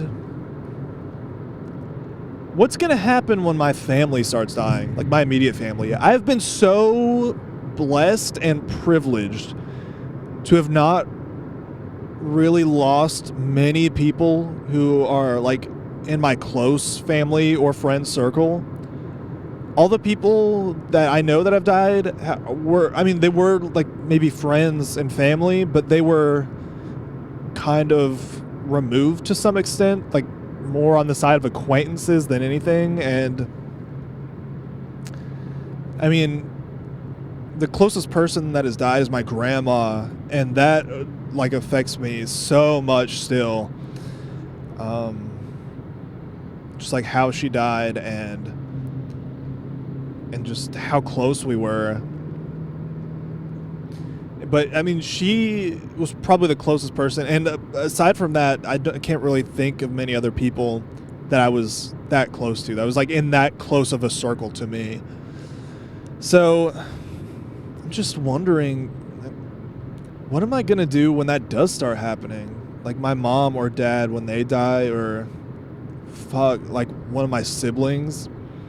It's going to happen to us all eventually, and it's, how am I going to handle that? Like, I can hardly handle the thought of that happening with my grandma. I think about her dying and how much I miss her, probably on close to a daily basis. I think about her all the time, and it happened 4 years ago, maybe 5 years ago, 4 years ago. Oh, I have written songs about it because I just, as a way to try and cope with it, but it's still tender. And, you know, as close as I was to her, I'm much closer to my more immediate family and friends. And it's like, what am I going to do when I lose them? I don't know. It's so... It's like, why am I even thinking about this right now? It's like, that stuff is most likely not going to happen anytime soon. Fingers crossed, knock on fucking wood. It's like, everybody is good as of right now. You know, given that we get lucky and some crazy event doesn't happen to somebody I love, we're good, you know? But, I mean, that's going to happen one day, and God forbid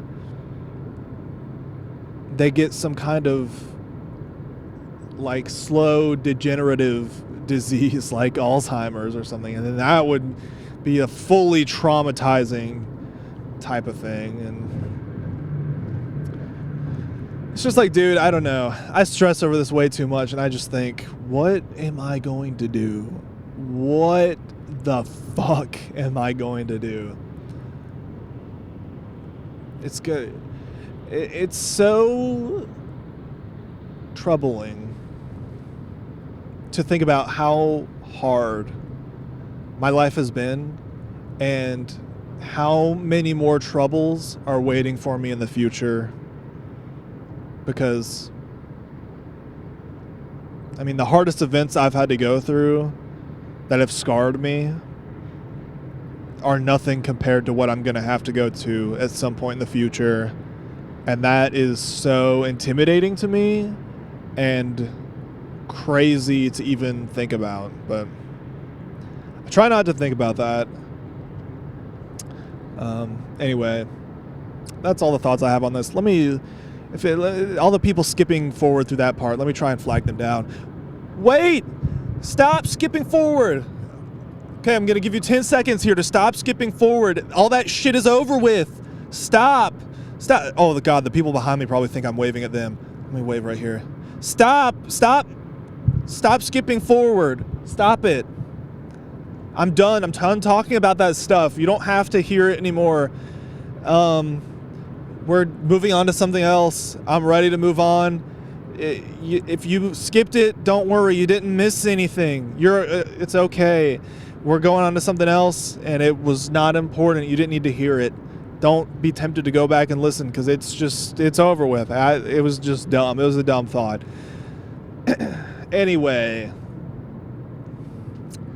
let me just give you a little update on where I'm at right now. I have an hour and 22 minutes left, 89 miles to go, which means I'm probably coming up on Charlotte. I got into North Carolina a while ago. I probably should have pointed out the border when I went over it, just for a point of reference, I guess, but I didn't. Oh well.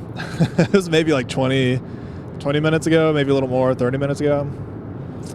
But yeah, I live about 45 minutes to an hour away from Charlotte, so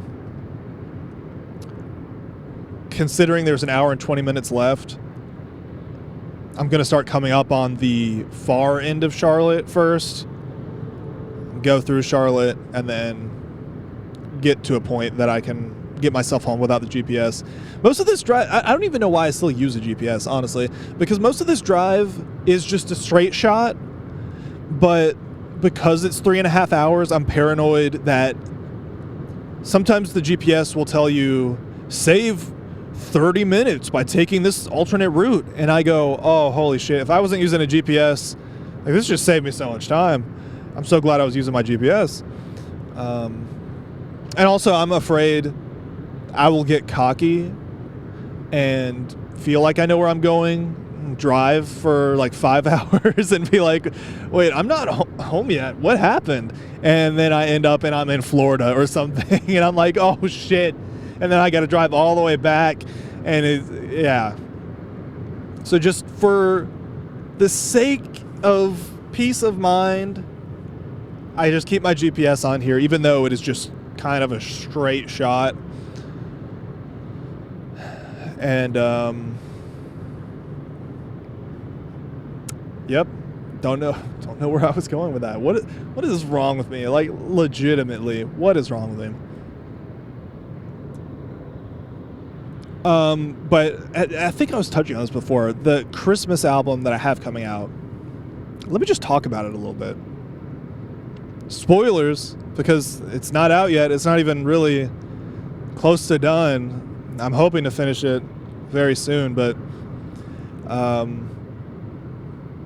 this would be a good staple, or like a good like checkpoint to have to come back to, like, when I finish it. And it's like, this is what I was thinking and what I had mid writing process before a lot of it was even recorded. So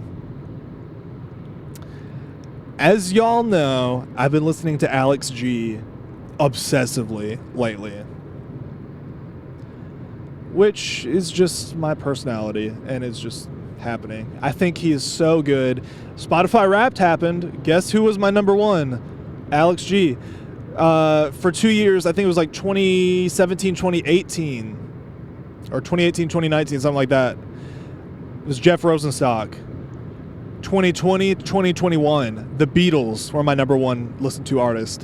2022, Alex G. So I wonder if for the next 2 years, I wonder if Alex G will be my number one listened to in 2023 as well, and then it'll be someone else. Who knows who it'll be then.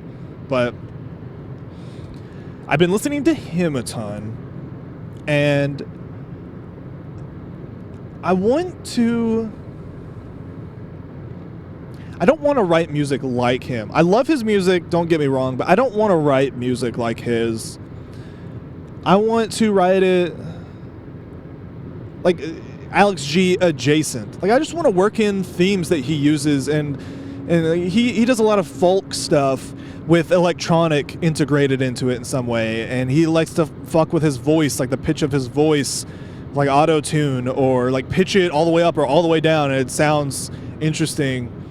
And I like doing stuff like that, and I want to do that as well. So hold on, I got a burp. Whew, okay. So I've been thinking lately, every time I'll go into something and be like, okay, write something like Alex G would, and you're bound to like it because you've been loving Alex G lately. So I'll go in and I'll try and write something, and I'm like, this is so hard. You know, it's easy for me to come up with a song out of nowhere, but it's hard for me to write a song in the style of someone else, like just going in with that mindset. So what I've done is, I also have been listening to Elliott Smith a lot lately, and I mean, Elliott Smith is a big inspiration to Alex G, and you can tell in his music, a lot of Alex G songs sound like Elliott Smith adjacent, but in his own way, and that's what I want to do with Alex G. You know, it's like the stream of inspiration is continuing. So the analogy I came up with the other day when I was just thinking about this is, so I want to make something like Alex G, right? Envision a dartboard. The bullseye is what you're trying to hit, and that's like in the style of Alex G. But that is the hardest point on the dartboard to hit. You're more likely to hit anywhere around that than that bullseye right in the middle. So how can I change my perspective to get to sounding like making something similar to Alex G without aiming for that bullseye? Okay, let me listen to one of Alex G's inspirations, one of his major inspirations, Elliott Smith, and let me try to write something like Elliott Smith, and then that way I'm more likely to, visualize the dartboard again. If I'm aiming for the bullseye of Elliott Smith and I fall short, that's probably going to sound more like Alex G because he probably did the same thing, and that's how he ended up with his sound. Does this make sense? The dartboard Alex G probably had Elliott Smith as the bullseye, and when he threw, he missed, has his own sound, and then I need to do the same. If I throw my dart at Elliott Smith and miss, it's going to sound more like Alex G than if I throw my dart at Alex G and miss. Okay? So that's what I've been doing. I've been listening to Elliott Smith a lot lately, which I love Elliott Smith, but I've been specifically trying to write some songs like him. And there are some other bands that are like big influences for this EP as well. Can't think of their names right off the top of my head because I actually just found a lot of them very recently, but they always come up when I'll do an Alex G radio. They are always, like, all these other bands are played with Alex G. So, I mean, it's like the same shit. But I mean, their influence on this album is negligible. So that's why I don't mind not really mentioning them, because there's like maybe just a few songs from them on this whole. I have a playlist of inspiration for this album, which I'll come back to in a minute. So I'll try and write a bunch of songs like Elliott Smith, and the interesting thing is it's like it works. Okay, so that analogy with the dartboard doesn't sound like it would work. It kind of just sounds like made up mumbo jumbo, but it does work. It's shocking how well it works. Because I tried to write a song, I think it was just 1 or 2 nights ago. Tried to write it like this Elliott Smith song. It's called Punch and Judy, and this song might go on the album, but what I've been doing, this is why I made that Christmas playlist. So put together all of this long list of songs that I want my EP album to sound like. I'm going to go through each of these songs and like use the same chords but mix up the chords, or like just take the overall vibe of the song and apply that to a new song, right? So like make my own version of each song on that playlist, take my favorites out of that, and make that the EP. That's what I'm thinking about doing. So by starting off with that, Punch and Judy, I think is the name of the Elliott Smith song that I did this with a night or two ago. Like tuned down a whole step, and I picked some of the chords that he uses and mixed them up and put them, it just came up with like a verse and chorus, and I don't know, but it sounds really cool. And the interesting thing is it sounds like an Alex G song, and I was like, holy shit, it worked. Okay, this is cool. Doesn't really sound like an Elliott Smith song, I don't think, but it does sound like an Alex G song. My theory worked. And oh, beautiful, I can see the top of downtown Charlotte. Let me just keep the camera pointed there for a minute. Y'all can see that there right at the end of the highway, right? Those big skyscraper buildings. Downtown Charlotte. Would you look at it? If you're watching the podcast, if you're listening, I'm sorry. God, I can't even imagine listening to this podcast and not watching. It's You hear the highway, you hear all the shit happening. You don't know what's going on.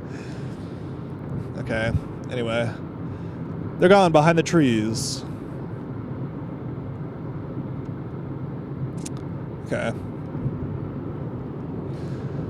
But yeah, I don't know if that is a shitty idea to do for the EP or what, but it's interesting to me, and I think it'll help generate a bunch of ideas that are potentially very cool. So we'll see how it goes. But man, I love it. I've been listening to it nonstop, and maybe I will throw in here. Maybe I should put it at the end. The little demo I have for it right now. It's gonna be a lot of editing I'm gonna have to do this episode, huh? But yeah, okay. You know, I'll do it. I've already talked about it for so long. I'm gonna throw the demo in at the end here just to show you guys, or maybe I'll throw it in right here.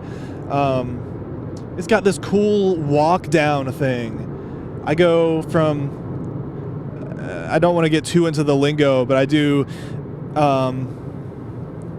like a B minor, and then there's a name for it, but I put my pointer finger down a fret. So do B minor with my finger down a fret, A, G, E minor. So it goes bum bum bum bum bum, and then it just, I don't know. Right after I do that, I do this little thing on the bottom two strings where I go, and it just sounds, all together with the singing, it sounds just cool as fuck. So I don't know if I like that song a lot, but who knows? The other ones I put together might beat that one out for the EP. And on every Christmas EP I do a cover song. So, of course, this year, it's like a song that's been on my mind for the past year. I like to do it or by an artist or song that's been on my mind. So last year it was Joyce Manor, Constant Headache, which I was listening to on repeat back then. But this year, obviously, it's got to be an Alex G song, and it's Bright Boy. And there's like a girl singing part in it, so I got Jade to do that part for me. And she is such a good singer and does the part perfectly, and it sounds so good. I'm not 100% done with it, but from what I have so far, I love it, and I can't wait to have it out there. So the EP is going to be called Eraser.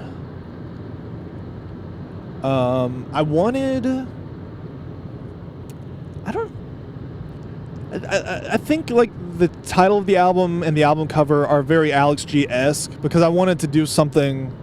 He's been such a big inspiration. I wanted to capture that vibe, because the music is going to sound kind of Alex G-esque. So I wanted to capture that with like every aspect of the album as well. So I had AI generate an image, and it's pretty cool. It's like this girl's face, and it's purple, and it's like blurred, and there's like this circle over like the majority of her face with this, it looks like a person in it. It's like a black circle with like a blurred person like jumping in it, and it just looks so sick. And I edited some text onto it with like some different colors to say Eraser. And I don't know why I got so hooked up on this. I mean, some of you guys might be thinking, why Eraser? What does Eraser mean? Well, as of right now, I don't have any songs that are titled Eraser or any lyrics that reference Eraser. Maybe I'll add one in there, but the main reason it's called that is because I wanted a one-word title for the album that was almost a story in itself. Okay, what do you mean by that? So my first idea for the album name was Walker. And I pictured like a person walking outside, and I wanted it to be like, he's the walker. And when I hear that referencing, like if you saw a person walking outside of your house, it's like, yeah, they call him the walker. There's so many stories exploding in my mind right now that could potentially go along with that, you know? And it's like labeling somebody as something, I don't even know how to describe it, but I had a long list of words like this, like walker, user, and most, like all of them end in ER, because it's like, he's the user, or he's the eraser. And I eventually ended up on eraser because it's like, I figured there's like so much story that could go along with that. You could infer of like, you're such an eraser. You erase so many aspects of your life, or like you abuse things that erase people out of your life and memories of your life, like from heavy use. Or like he's an eraser in her life because he took her life away, or so, you know, it's like there's so much that could go with it, like so much story, and I feel like there's so much weight to the word other than just something like erasing something on a piece of paper, right? And I didn't want to use Walker because it just sounds like a name, somebody named Walker, and I didn't want that to.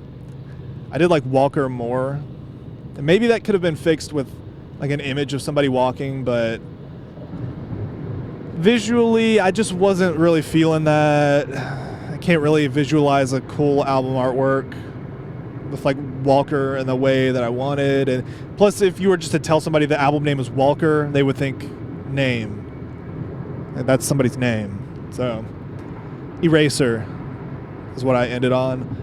And I think that sounds very cool and abstract. And a lot of this EP is about trying it. A lot of what I've been doing lately with music and moving forward, who knows how long this will last, but it's just experimenting, seeing what works, trying new things out.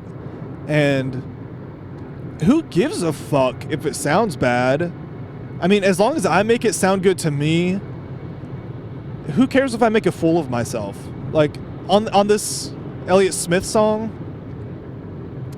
I do some kind of vocals that I don't, like the Elliott Smith type song that I wrote the other night.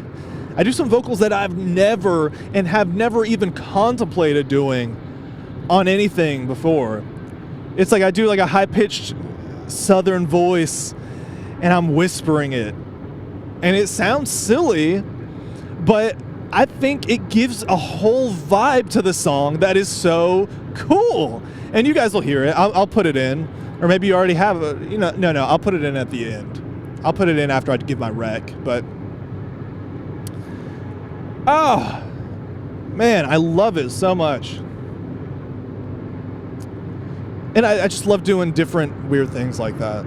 Maybe that's why I like Alex G so much, is because if I played his songs to, I can't just play it to just anybody, because they'll look at me like, this is some weird shit. But I love that. I love doing that weird shit. It's like, I feel like I have established myself musically.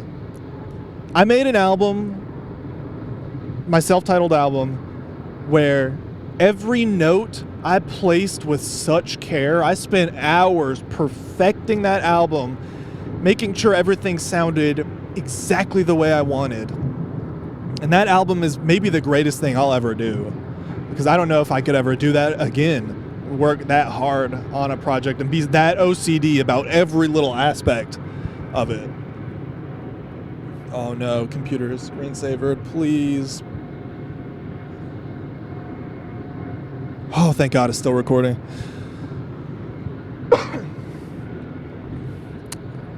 Battery's getting low. Oh, so, yeah, I feel like I've established myself musically.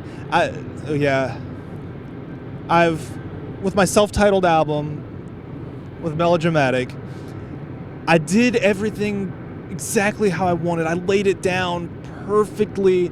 I spent hours perfecting it. And I think I've proved that I can make something traditionally like I established that I know what I'm doing with that album, right?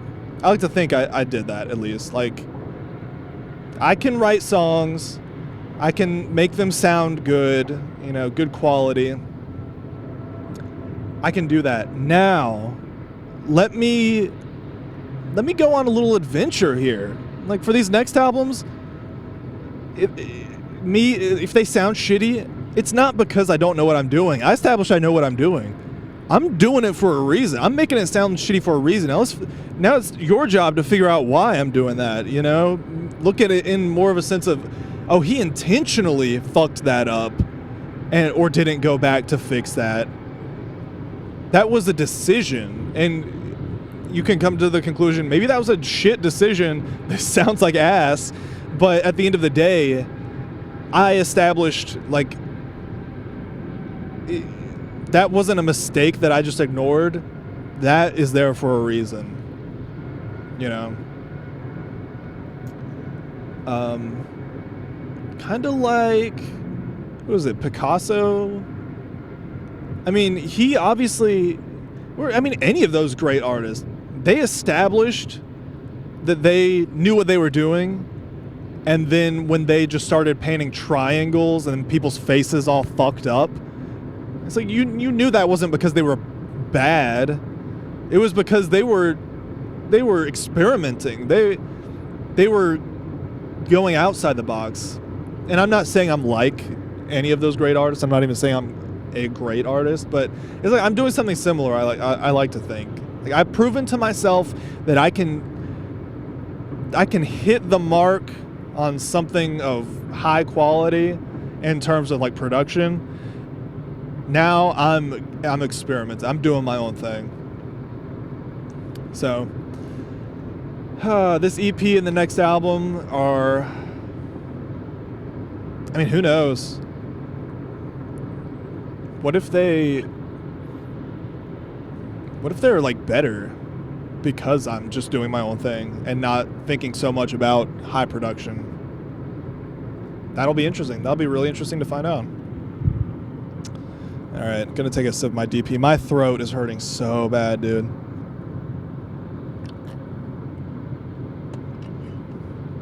I haven't talked for this long in a long time. But I just thought of this, and I'm so glad I didn't forget. I need to update you guys on the TikTok thing. I said I would do that last week, and I'm gonna do that right now. Okay.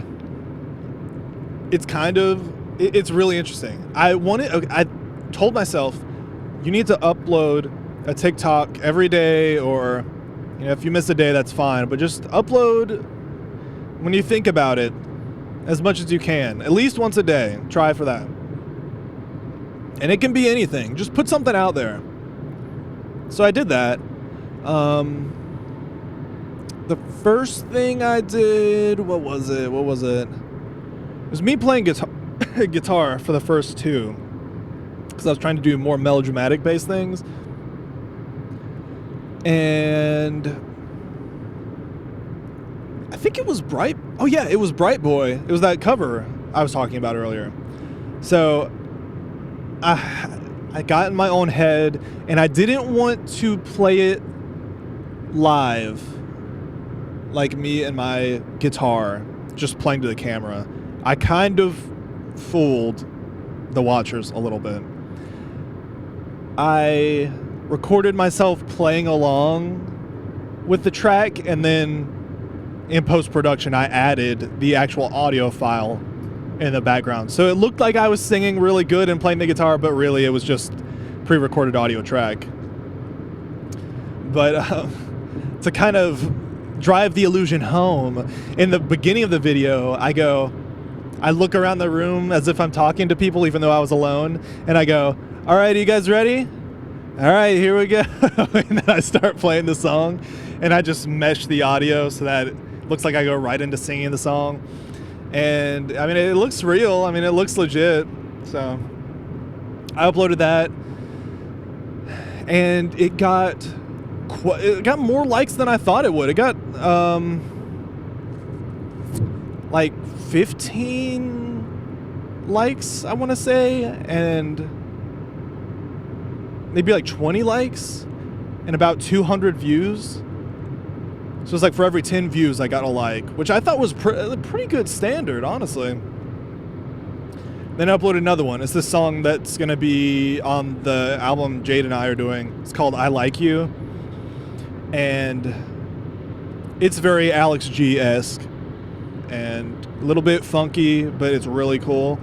I did the same thing. I started the video by looking around the room and going, all right, you guys ready? All right, let's do this. And then I start singing it. That one got like 300 views and 30 likes. So on TikTok, those are baby numbers. That's like nothing. So that it is cool because people are liking the video, like double tapping it, and it is getting out there.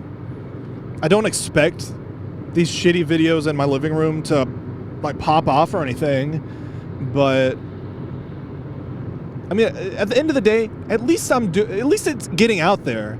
If it's just sitting on my computer, nobody's hearing it. 0 people are hearing it. But if I'm putting it out there, at least there's a chance of somebody finding it and liking it, right? But beyond that, I kind of broke away from the melodramatic things for a solid second. And I got a genius idea.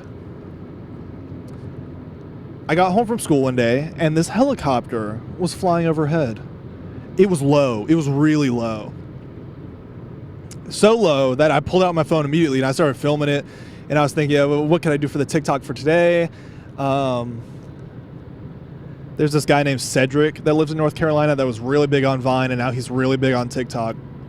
And he just says funny shit, and the way he says it is really funny. And like he had a kid's plastic tricycle one time he threw in the air, and he was like, holy shit, it's Megatron. And I don't know if any of you guys recognize that, but that was a really big one of his Vines. But in that same vein, I had that in mind, and I filmed the helicopter, and I turned the camera around. It was really low, and I was like, holy shit, it's Megatron, referencing that. And I was like, okay, that's it's not really funny. I'm not going to post that one. Came back by. The helicopter like circled around and it was like looking for someone. It was like hovering overhead and like flying sideways. And I was just filming it, saying in the background like, oh shit, it's going sideways. Just fucking around, try racking my brain to come up with something funny, and I couldn't come up with anything funny.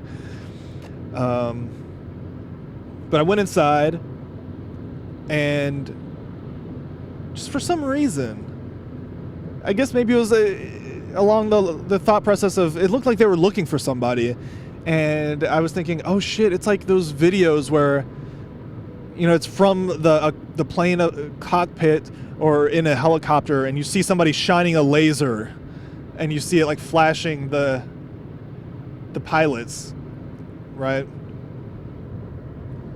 So I just thought, how funny would it be if I made it look like that helicopter was looking for me? Because it was obvious they were looking for somebody. And then I've edit a photo to make it look like I got arrested for doing it. I was like, this would be easy to do. So I went on my porch, and I got this laser pointer I have out, and I said, maybe I'll just throw the No, I can't throw the TikTok in here. Fuck it, I'll do it. I'm already editing this so much. I'll put the TikTok in here. Put it in right now. People always say not to shine laser pointers at like airplanes or helicopters, but like, why?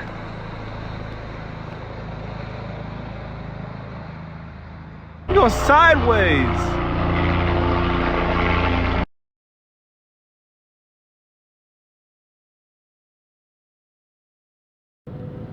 Okay, welcome back. So I'm sorry. I'll describe it verbally for the people who are just listening. So as you heard in there, I go, they say not to shine a laser pointer at planes or helicopters, but like, why?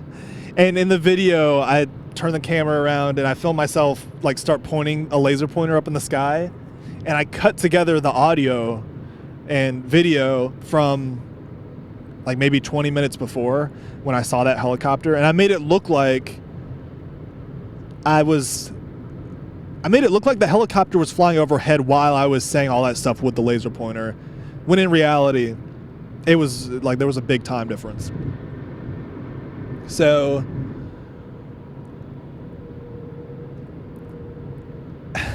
okay, I'm sorry, I got distracted. There was a cop behind me at one point, but I make it look like the helicopter's right above me, and then I hard cut to a photo of an article where it says, "Man arrested for pointing laser pointer at a helicopter pilot," and I took a photo that made it look like a mugshot, and and I even picked a name that the person's name was like, I think their name was Corey Taylor, not the Slipknot Stone Sour guy, but when they reference him in the article, they use his last name and they say Taylor, and I figured that would be close enough to Tyler so that maybe it would fool some people, whatever. Maybe they wouldn't even read that deeply into it. But I uploaded that TikTok, and I just thought, there's no way this doesn't pop off. Like this video is the exact shit that you would see on your For You page. And that there is a 0% chance this doesn't pop off. If it doesn't pop off, then I must be getting shadow banned or something, right? So for the first hour after you post, you get 0 views. That was disheartening, but I just threw it up there and forgot about it. Next day I checked on it, like 140 views, or sorry, 140,000 views. And I was just like, holy shit. Okay, I honestly expected it to pop off a little more than this. Like, I thought it would get millions of views, and I might repost it to see if it will, but still, I knew there was some magic in this video. And it's so funny. Oh, through that, by the way, my other videos of me playing my music got like more like the video that got 300 views now has 700, maybe has more now. So it over doubled in views, and who knows if people actually cared to watch that music, but I mean, still, that's some type of engagement, which might put that video of me playing music on more people's pages, which might get me seen more. So, it's good all around. But the comments on that video, the helicopter one, they are so funny. And I'm still like getting comments flooding in because the views have died down, but the comments are still flooding in because people are arguing in the comments about like, this is so fake. What, you think we're stupid? Or, wow, that laser would not reach the helicopter in the daytime. Or, yeah, obviously you got arrested, dumbass. You can't do that. And there are some people that are like, no, pilots are trained to not be fazed by lasers in their eyes. And other people are like, how would you train for that? What the fuck are you saying? And then they just come back and say, it's just like how you train for the military. Like, this was an actual argument people were having, and it should not have made me laugh as hard as it did. But I was just going through the comments laughing so hard, and it was just hilarious because there were some people that were on my side too. They would say like, all right, you got me with this joke. That was actually pretty funny. And there were other people that I can only imagine that they comment on every TikTok they see and like give their full analysis, because some people would be like, actually, clearly, this is wrong because your photo is not like this or this, and you're wearing this type of clothing in it, which they do not allow in mugshots. So after this analysis, I found that your video is fake. And I'm just like, do you want a cookie? Okay. yeah, it is, you know? But my favorite argument was, hold on.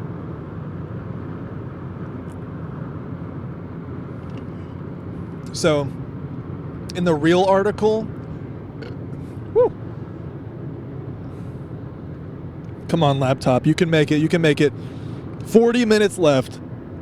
Battery's getting real low, but you can make it, I promise. In the Real article, though, the guy got arrested for pointing a laser at a helicopter at it's like 12:20 a.m. or something like that. You guys probably saw in the video. I don't know. It cuts to the article fast, so maybe you couldn't read it, but it's like 12:20 a.m. and there's a whole thread of comments of people arguing what 12:20 a.m. is. It's so crazy how that is an argument. But it's like, yeah, I didn't change that because I mean, I just edited it together really quick and threw it up. I didn't think people would care to look that much into the details of it. It was purely I just thought it was funny how it shows me pointing the laser up in the air and then hard cuts.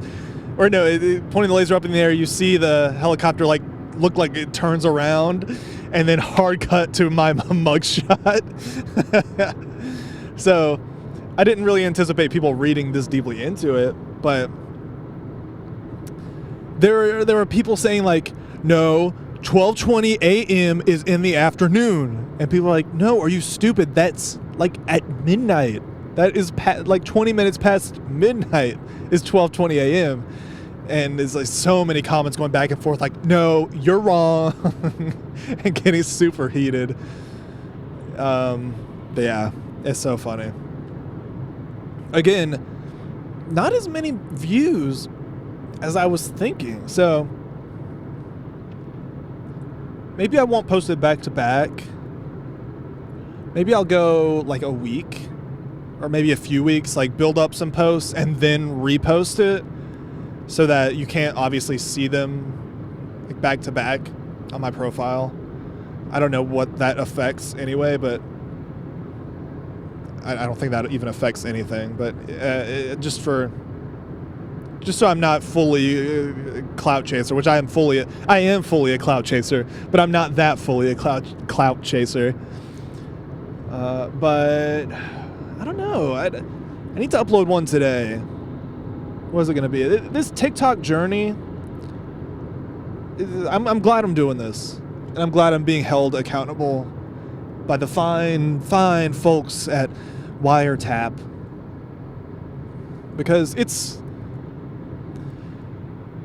giving me, even though I'm still just getting a small amount of views on my music, I don't expect it to pop off, especially since I'm a dude. It's always the pretty girls that get a ton of views, no matter what. So it's like when you see a dude, you just swipe immediately. Or that's what I feel like people do. But it's encouraging to still get like 300 views and like 30 likes. Like, that's cool.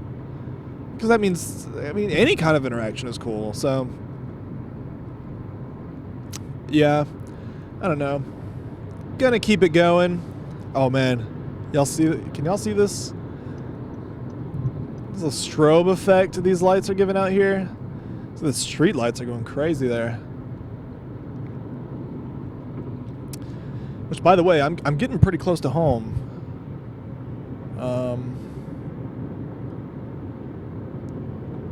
Like I know where I'm at now, kinda. Well, I mean, definitely I know where I'm at, but it's like we're just getting close. That's all I'm saying. But yeah, what should I do for my next TikTok? What should I do for my one tonight? Maybe I'll See, I'm getting too content brained. Like, I'm getting a little too overthinking of this, I should say. Because I'm thinking, oh, I need to make another clickbaity video where I trick the people. And then that's how I get a bunch of views. But it's like, no, that's not what I'm here to do. That was like a one-off thing where I just got all these ideas at once and the stars aligned. I need to get back to the main point of me doing my... Could you hear that? What do you call it? The hammer.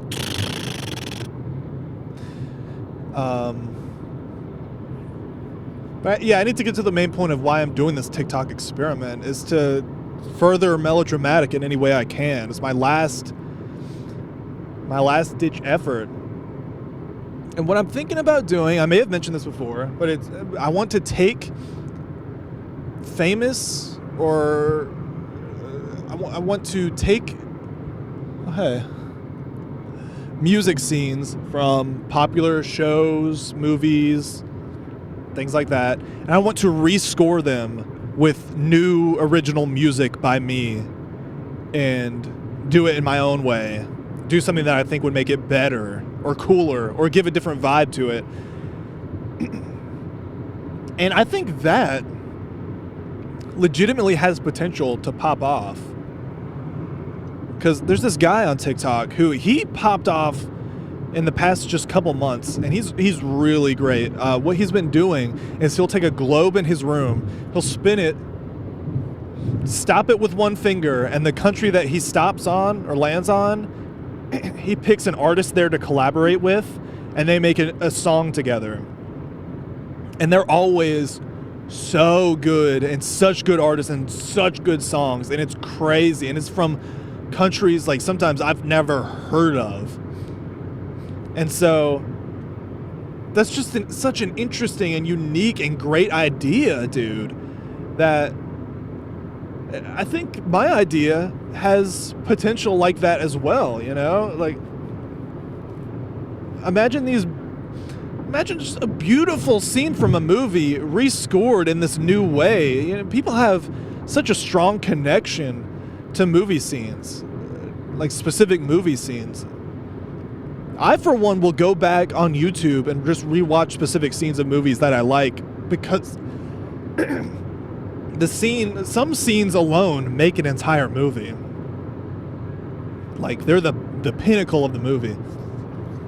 And I think other people would agree with that, because you go on YouTube and you look up specific popular scenes of movies, and they have millions upon millions upon millions of views. So it's obvious a bunch of other people like to rewatch them as well. And I think this will tap into that. It's like, people always say they wish they could rewatch their favorite show for the first time, or they wish they could watch their favorite show for the first time again. And I think this will provide that in a way. Like, imagine your favorite movie scene, but with different music that is just as fitting, or might even make you like it even more. That would be my hope, but who knows if that'll happen. But anyway, yeah, I'm just trying to figure out what scenes to do, because there are some that I could make something that would do it justice, but there are other ones where I'm like, I can't even touch that because of how perfect it already is. Like, the ending of Breaking Bad, Walt falls on the ground dying. He's lost everything, but he's righted some of his wrongs, or at least attempted to, and he dies in a meth lab. You know, what changed his life?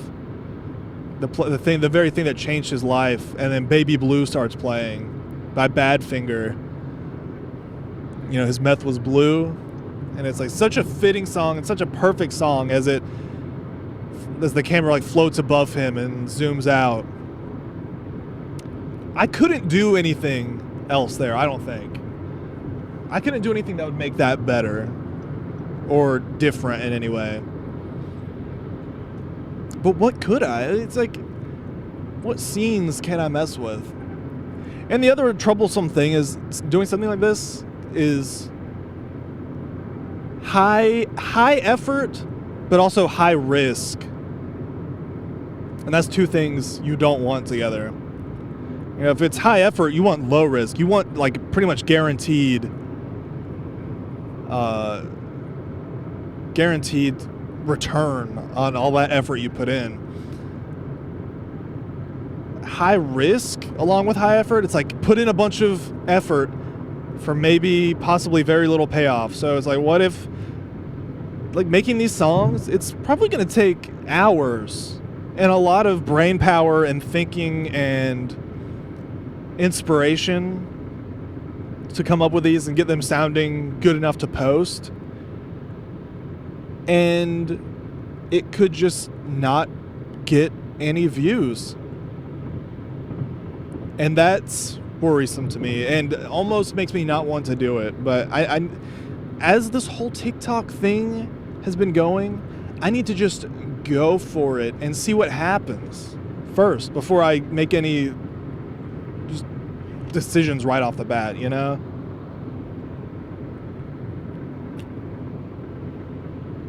Sorry, I took another sip of my DP.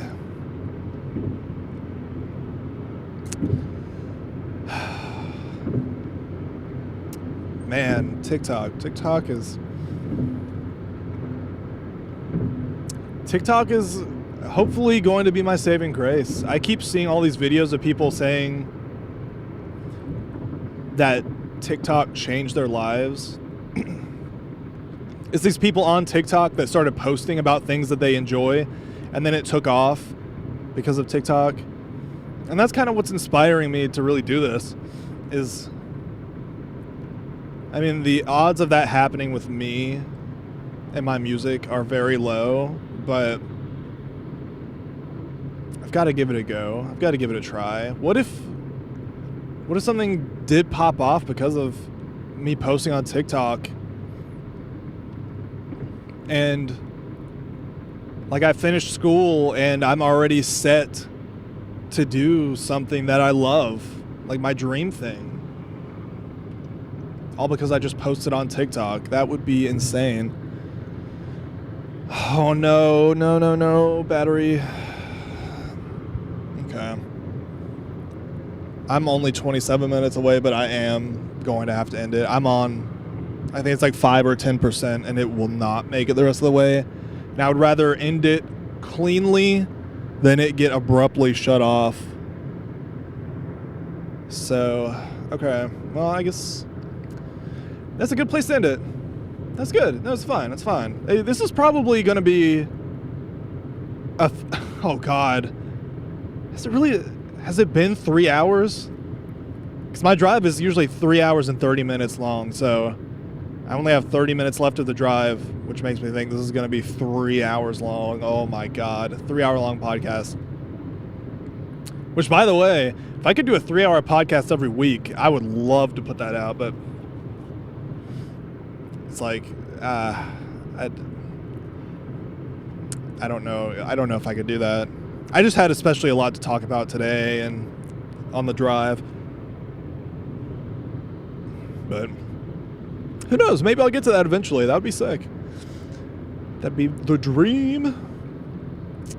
But anyway, if you guys stuck to the end here, thank you guys for watching. It was fun. Maybe when I drive back home, I'll do another one of these. We'll see how it goes. I hope the quality of this is good. I hope you can't hear the ambient car noise too much, and if you can, I hope it's not too distracting. Because, you know, this might be more interesting than my normal podcast. This is me in the car, me driving in the car. Who knows? Might be better. Oh man. Okay. Seth just texted me about paying the rent. So, God, I'm gonna have to do that soon. have like no money. Okay. Anyway, sorry guys. I'll see you guys in the next one. Hopefully going to record that podcast episode with Dexter tomorrow, which I just remembered I didn't bring a cord I needed home. Oh my god. Okay, I'm gonna try and make something work. Oh my god. We'll make it work. We'll make it work. Yep, I have ideas, and we'll make it work. Anyway, I'll see you guys in the next one. Hopefully it'll be with me and Dexter, and hopefully that'll be fun and entertaining. Rec. Oh, almost forgot the rec. Rec for the week. Let's see. I have discovered today, and it was literally today, just before I went on this drive. And this is... I'm hesitant to do this, but it's Alex G related. It's an Alex G album, actually. It's called House of Sugar. It was probably one of my least favorites of his albums for a while. I don't really know why. I just figured I didn't like many of the songs on it. But I gave it a full-on listen today because I noticed some of my favorite, like top favorite songs from him were on that album. And I was like, let me give this album a re-listen. And it's like, I don't know what it is about the album. I think it's just the integration of the electronic stuff into his folkiness or something. Like he does it especially on that album. Like he has like more electronic-y stuff than he does on any other album on that one. And I love it, but it's just so good. Give it a listen. House of Sugar. That's my rec. Give it a go. Give it a listen. Most notably, let me give you just a few songs to go touch on. Hope, Southern Sky, Gretel, and Bad Man. Those are, in my opinion, some of his greatest songs ever, and those are my favorites from the album. So give those a listen. Comment down below letting me know what you think. What do you think about those songs? What do you think about Alex G? I want to know. And the job thing, let me know about that as well. I'll see you guys next week. I know these are coming out lately. Hopefully that will change. Hopefully I'll get better at doing this on Sundays like I planned. But who knows? Who knows? Maybe I'll start backlocking these so I can get them out on time. I don't fucking know. Anyway. Oh, God. Okay. See you guys next week. I can't. Oh, no. I can't do the hand thing that I always do. Or no, maybe I can. Working shitty jobs forever. Making music for fun forever. Alex G forever.